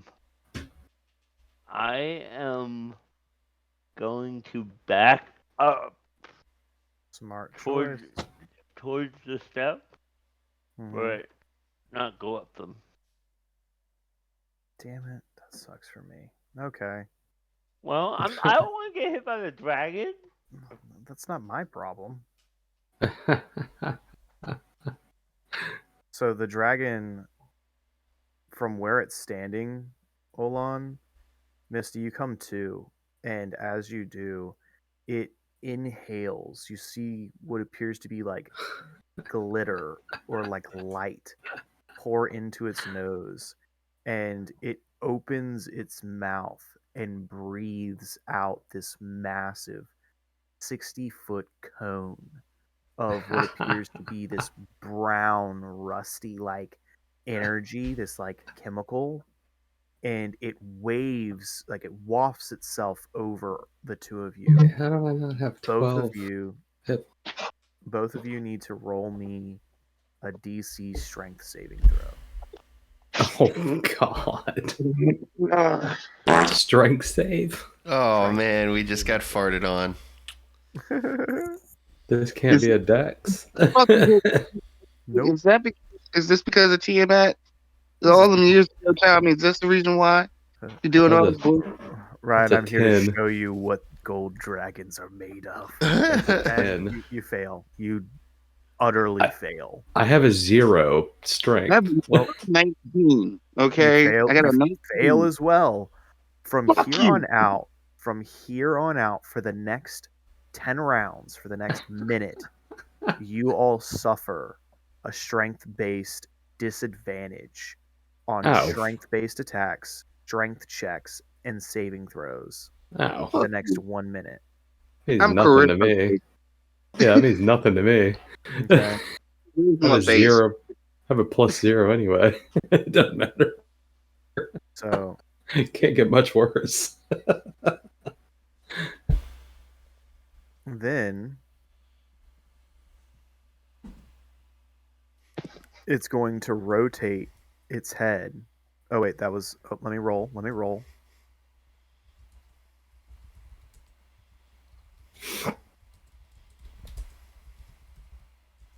Hey, cool. Next turn, it gets to do something else. Not It to can, me. it can do a breath weapon if it wants to. Again. And then what it's going to do,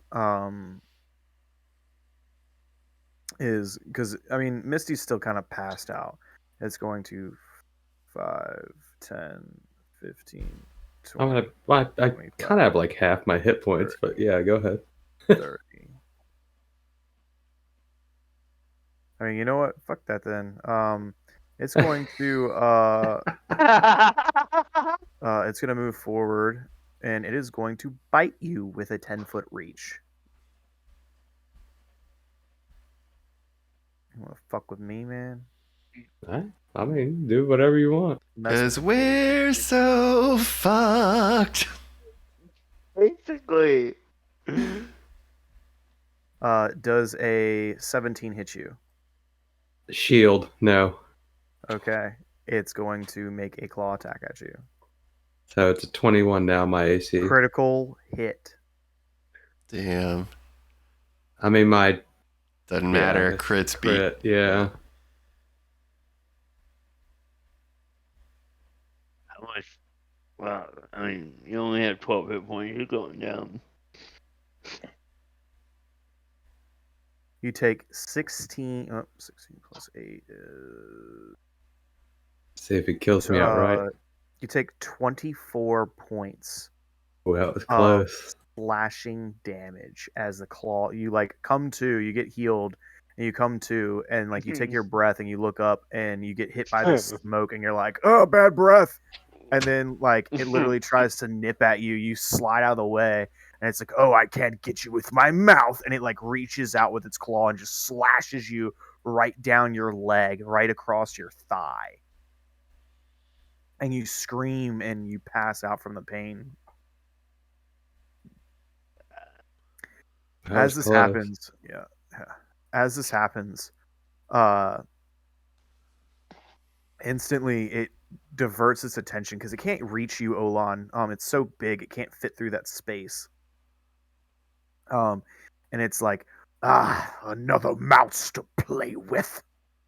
And 5, Didn't Olon drag me around the corner, though? 25, 30. No, he didn't No, get that a was, chance. he picked you up. 35. He was going to drag you next turn. 40. Oh. And yeah, so it's got blind sense and dark vision up to 120 feet.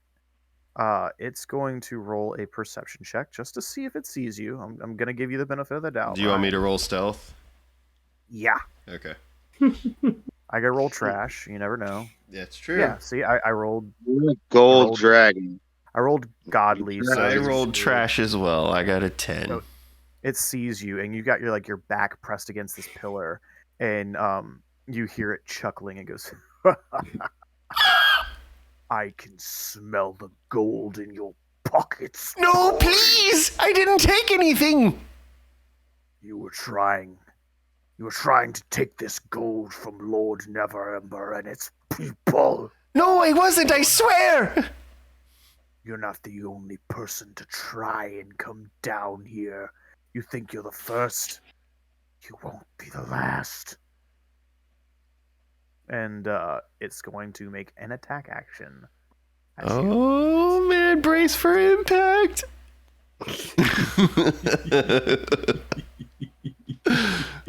Oh my god, that was garbage.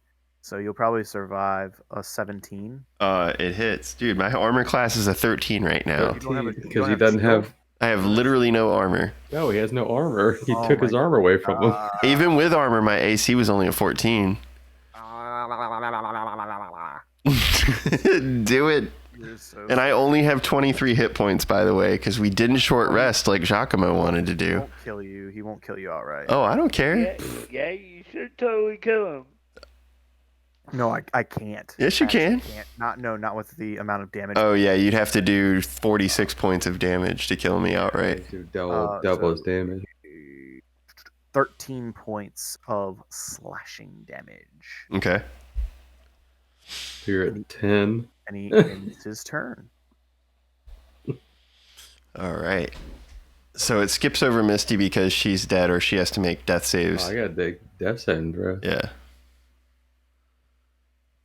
Let's see how it works. Thing. I get to roll. There it is. That is a 9. 6. 1 failure. One failure. DM, how does the dragon feel about me at the moment? It is currently being. It doesn't really have negative feelings towards the lot of you. It's just trying to protect. It's trying to adhere to its job, to its role, what it was tasked with. A deal was struck long ago, and let's just put it this way: when a gold dragon views itself to be mighty and to be the most purest form of good, it's not going to allow y'all to die. It's just not in its nature. It is though going to fuck you up. Well, and it would go after chaotic evil, I guess, if it's sensing alignments or if it. Most definitely. Well, it knows if you're lying. Like it literally says. Yeah. It has the ability to. It's a huge DC, I'm sure, for persuading a gold dragon. It literally has like a detectability, and its whole purpose is to understand whether or not if someone is like being like withholding information and things. Like this dragon knew you guys were approaching. Yeah. Like long before you even knew it was there.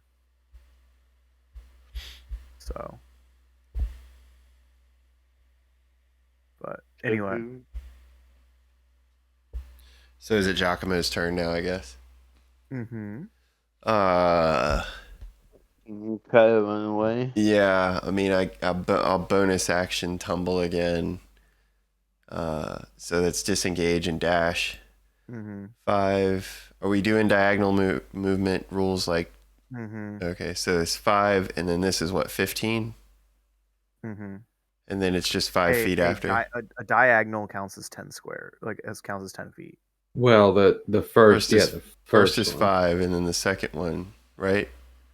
Yeah, sure. I don't know how it 5, works. and then it's the first is 5, and then the second one's 10. Back in 3.5, every diagonal square you went to was counted 10. as 10 feet. Yeah. Yeah, but it basically goes. This one now it's like 5, and so then like 15 to move like 2 diagonal squares. Yeah. Okay. That makes sense. So that would put me here for 15. Wait. You could practically get like 3 or 4 diagonal squares.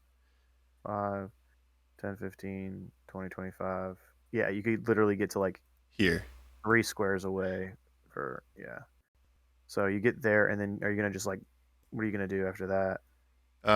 So I've moved here, and then I'll use my full movement to try to get into this little alcove over here. So you get there, and the first thing you notice is there is a rather beautiful, it's lovely carpet. It looks like a librarian keeps up with the bookshelf. Everything is alphabetically organized. There's beautiful pictures and lamps. What's the pictures of? It's of this dwarf. He stands there holding a scepter. Does it look like the dwarf that he was before he became a dragon? It's exactly him. Okay. And he's literally like holding a staff, and he's holding his thumbs up, and standing directly behind him is one of those massive stone statues, those epic like colossal size statues. Yeah. And then another picture is him shaking hands with Lord Neverember. Okay. he's just like, and they're shaking hands and smiling and looking at the painting. And like Lord Neverember is laughing, and he's laughing with his eyes closed. When I get into the room and I see these photos, and I'll finish out my turn. Do I have the free action to speak? You may. Okay.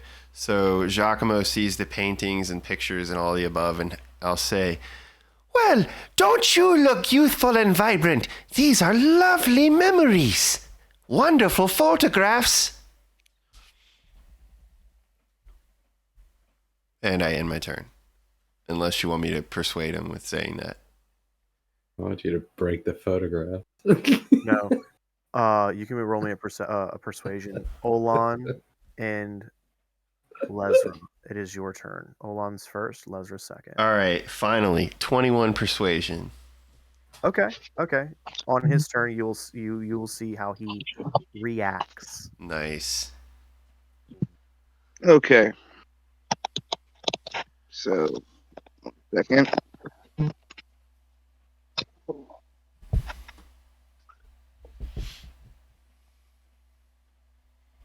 You're what? We're waiting on you, Ryan. Me? Sorry. Yeah, No. Ryan Armstrong. It's your turn, buddy. Yeah, he's getting ready to do something. He's saying he was setting something up. Oh! Forgive me. I'm sorry. I didn't understand. I'm going to. You said Lesra got Misty up, right? Yeah, Lesra healed her, and then dipped the fuck out, and was like, "You got this, homie. Good game," and just ran. And then I got Okay. attacked. So Yeah, now and then I'm back to. Yeah, then he got whacked So again. you back to being dead again. Mm-hmm. Unconscious.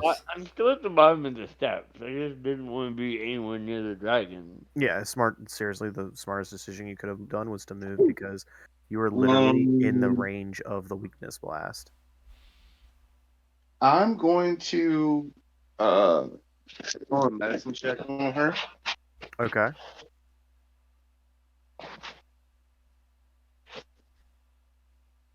I got a 17. Okay. So you are able to stabilize her. She is no longer in her death saves. Mm-hmm. Misty, can you please roll me a d4? Okay.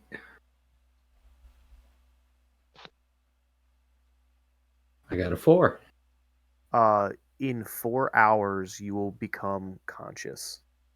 Okay, but I'm not rolling that. No, you are no longer rolling death saves. Okay.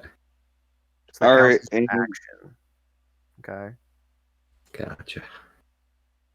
I will excuse me, I will run away. Just gonna leave me there? Yeah. Peace, bitch. What a dick. Yeah, seriously. You did this to You yourself! couldn't drag me around the corner? Oh my You god. asshole. You couldn't even Oh drag my me around the corner? The only reason why we're in this position is because of you. Oh, And I'm Yeah. really? dragging That's the you out only corner. reason. You I dragged stabbed the dragon in the face. You I'm not the stole one who wanted the treasure. I'm not the one who wanted the treasure. Yes, you were. No, not Sir. originally. True. What the fuck? You made us play the handball. It's And thank you all, Giacomo's Slimy, fault. for the 10 bits. We really appreciate it. It's Giacomo's fault. He wanted the It's treasure. Giacomo's fault.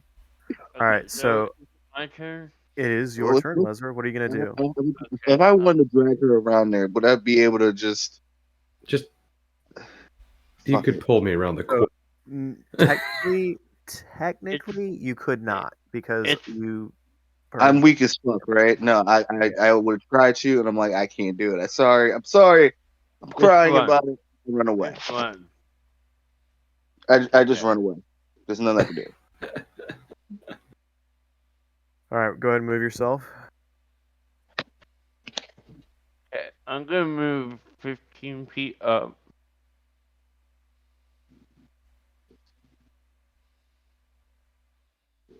There. And we're So gonna both try of you this. kind of pass each other in the hallway. You're like, "Hey, head to class." We're We're gonna try this one more time, Yeah, Heading to class. and I cast Cure Wounds on Misty. Cure Wounds is a touch spell. Can I take that back and cast healing? Mm-hmm. Mm-hmm. Yeah, Certainly. yeah. Because it's the same. It's the same spell slot. Mm-hmm. Yeah. It's just you give up healing more for Yeah. ranged Yeah. healing. Yay! Okay. So and then I'm gonna back up. Okay. Backpedal. Get out, get out, get out, get out, get out, get out, get out. It's a Okay. toddler meme where they walks into the room and then runs out the Yeah. room. Yeah. So Misty, Misty's it's up back to up. you to get out of there now. Because I've put you back up twice. You don't think I've been trying to get out of here? So You don't realize that I'm gone as soon as you all. It's my turn.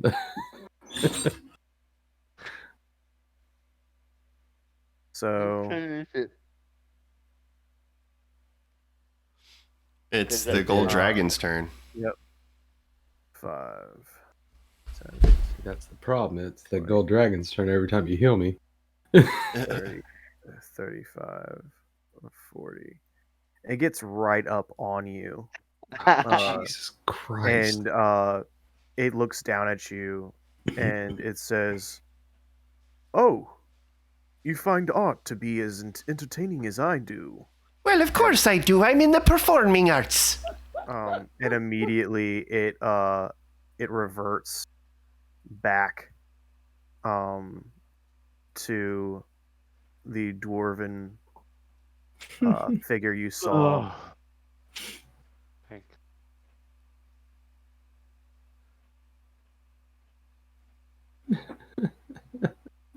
And it looks, the dragon looks at you and he says, "The name's Arnax.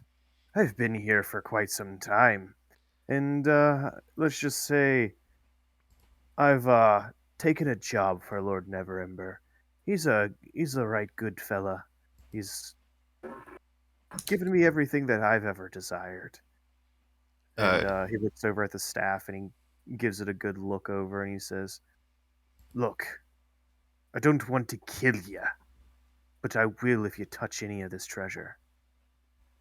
If you want any of it, you better bring someone who's worthy. Someone of the Neverember bloodline. I expect you to bring Lord Neverember immediately." So Giacomo would look at Arnax, and I would take a bow at the waist, and I would say, Mr. Arnax, my name is Giacomo Clopen of the Waterdeep Traveling Circus of Gypsies. Pleasure to meet your acquaintance, sir. and as I bend up from the waist to make eye contact with the dwarf who's a little bit shorter than me, I would say, At your request, we will fetch Mr. Rainier. But before I go, can I ask you a couple of questions? Oh, please don't. As you ask him some questions, he goes over to the bookshelf and he pulls a book off the shelf and he kind of opens it and then looks over at you and closes the book with a snap and says, "You get only one question." Oh, that certainly makes things a lot more difficult. I nervously twitch my thumbs, and then I reach down into the coin pouch, and I get down on my knees, and I raise the Stone of Galore in front of me, and I show it to Arnax, and I say, Arnax, this is Galore. How do I destroy this thing? Oh my god. Are you serious? He looks you deadpanned in the face and he smiles with this like smirk on his face.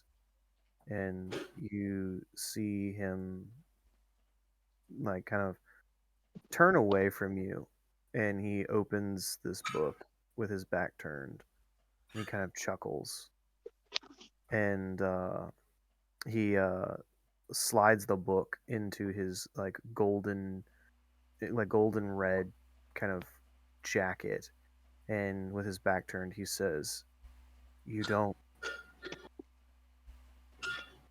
you do not want to mess with what's inside of that stone." He then turns to face you and he says, "Do you know what that is? Do you know what it wants?" And I you hear in your reflect a head, few moments to think before you, responding. you hear in your head, from Galore, "This fool Arnax knows nothing of what he speaks. I tell you again, I am a god. I possess power greater than this fool, this bumbling gold dragon. Do not believe a word he says." And as he says that, you kind of get like a muddled voiceover of Arnax, and he says, "You hold in your hand an aboleth, creature of the deep, the far off forgotten flung pieces of space. Their kind have existed here since the beginning. Some say before this realm was even created. An anomaly of life, far flung into space, searching and reaching and grasping for any form of intelligence. You're best just getting rid of that thing. That, or you just let it take over your mind and control you for the rest of your life." And you hear in your head Galore say, "What did I say? This dragon knows nothing of what he speaks. The power, the treasure, the amount of glory I can give you. Think of all we can do, Giacomo. This dragon it is but a worm in a great void of dirt, with more layers of soil and sand placed upon it. This creature knows nothing of what I can give and what I can take. Release me, Giacomo. Release me, and I will give you everything you desire. Your own Please don't do circus, it. your own home, a woman who may love you for the rest of your life, for someone to be with you, to hold you and to see you and admire you for everything that you are. Don't you want that, Giacomo? Don't you want that kind of future?" Do I need to roll any kind of saves against this harassment and confusion? Go ahead. What do you Roll want me to me do? a wisdom saving throw with disadvantage.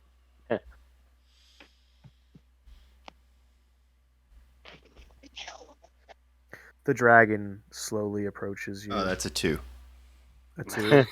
The dragon slowly approaches you and he says, "You know, if you want," and he smiles with a little smirk and then it washes away from his face. He says, "I could take it from you if it burdens you too much." And you hear in your head the stone Galore speak and say, "Do not do this. Do not give up your dreams, Giacomo. Think about the children. Think about the circus. The amount of things that you could accomplish with me. You do not want to give me up. Not to this worm. Do You, it. Do it. you could have Do it. everything you ever want." And with that wisdom of a 2, You God can't damn it. tell. You can't tell if this dragon is manipulating you. You can't tell if the stone is lying to you. You can't tell if the dragon is trying to befriend you. And you can't tell if the stone is even telling you the truth. Can't tell shit. So Giacomo would grab at his jester-like hat and literally wring the hat on his head while he's still wearing it, just scrunching it in his hands.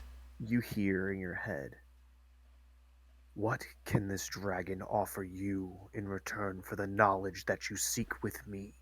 Every day you can ask me anything you want, and I will willingly give it to you, as long as it's within my purview. Mind you, I've existed longer than that dragon has breathed its elderly breath. There's nothing that that dragon will give you, where I could give you everything, Giacomo. We've been together this long. Don't you want to see it come to fruition? Don't you want to see everything that you desire come to being? Do not throw me away, Giacomo. There's too much here for us." So Giacomo stands up from being on his knees with the stone in his hands, and I look at Arnax and I say, Arnax, I thank you for allowing me to leave with my life. And I do not wish to bother you more. And I am sorry my friends harassed you. But I must go. and I'm gonna flee, like literally run away from him as quick as I He can. says, No one leaves, Arnax. Come here. What do you have to give me for allowing you to leave with your life? So That right there. What is that? I want it. And he points to your hat. Giacomo takes the hat off his head and he thrusts it forward and covers his eyes as he does it, and he's with his other hand, and he says, Mr. Arnax, you may take it. Please, wear it with pride. Treat it well. And put it on a hat stand when you're not wearing it, like when you go to bed. He takes it and he walks over to this chest. And he goes over and he opens the chest, and inside he places this little hat that you've created and has bells on it. And he looks you in the face and he says, "Thank you for the gift. I'll give it back. I promise. First, go attend to your friends.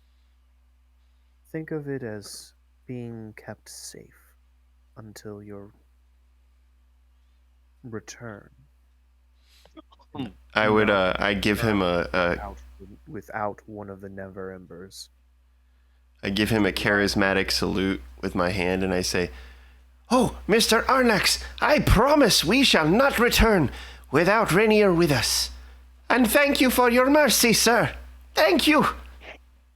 and at that I take a bow, waving my arm down forward in a theatrical way, and just start taking off, like curly shoes, pointed toe flopping against the stone tiles as I run off. So you all get to the open stairwell.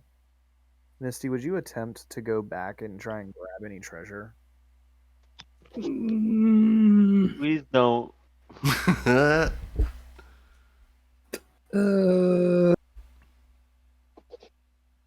No.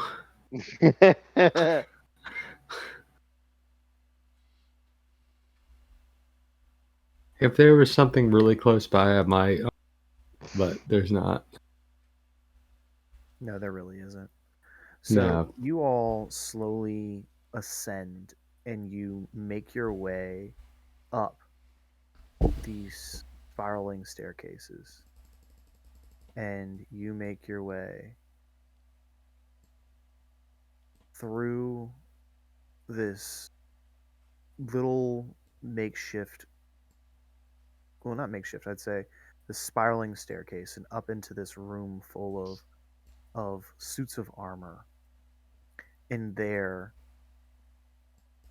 you slowly lick your wounds and you start to head across the bridge.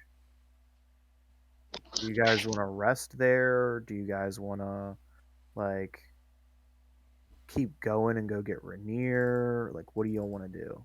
I mean, it's Keep going and get 11:10. It's Yeah, we should. 11:10. No, I know. I'm just asking you what do you guys wish to do? I'm not gonna rest on the bridge. I mean, do y'all want to? Would y'all go back to the armor or what? I mean, you don't have to rest. Y'all can do whatever you want. I don't. I mean, it's all up to I I you. think mean, that maybe we should take a short rest and then. Well, yeah, we know after that the dragon can't come up the stairwell, and he said he had a job to do. So I figure, like, once we get into the room with the suits of armor, we would just like chill and regroup, right? Okay. yeah, Yeah. It's good. whatever y'all want to do. It is literally whatever you want to do. And then I also I tell everyone the other room too. Yeah, let's take a short rest and then I can cast Channel Divinity when we come back and heal people up. Okay. Yeah, So, that'll work. yep, leave everybody's HPs the way they are, Yep. and we will call this a wrap as all of you kind of hunker down and take a short rest, kind of like being like, "What the fuck was that?" Like, y'all are kind of holding healing potions in your hands. Why do I have a blue dot on me? That Death was save. one of your death saves. Oh, I And don't know why it didn't go away. oh, I got rid of it for you. And yeah, we'll end it there. And we'll go ahead and start our into games wrap up. And for those of you guys that are here with us, I'd like to say thank you so much for still kind of tagging along with us and watching us. And hope you guys enjoyed it. Hope my players, Ryan, Jason, and Wes, I hope you guys had a lot of fun tonight. Oh, I had a um, blast. oh, you wanted It, combat, baby. it was Got it. great. It was so I, much fun, DM. It was an amazing time. We almost Thank you died. so much. I had a lot of fun So with the much rest death of the happened. dragon. So, if anybody would like to say anything, any announcements, I'll let somebody speak, and then I'll finish up the announcements, and we'll go ahead and wrap up tonight. I do want to say to all of my players, please stay on Discord so I can talk to you guys and just ask you guys a couple of questions. Oh, So, yep, That's always dangerous. yep. So, Ryan, if you got any announcements, buddy. No real announcements. Thursday we resume Candlekeep and my homebrew witches campaign mashup. So tune in for that. It should be fun to see the zany antics of my cartoony players as they battle their way through the storybook The Lore of LaRue in the Feywild.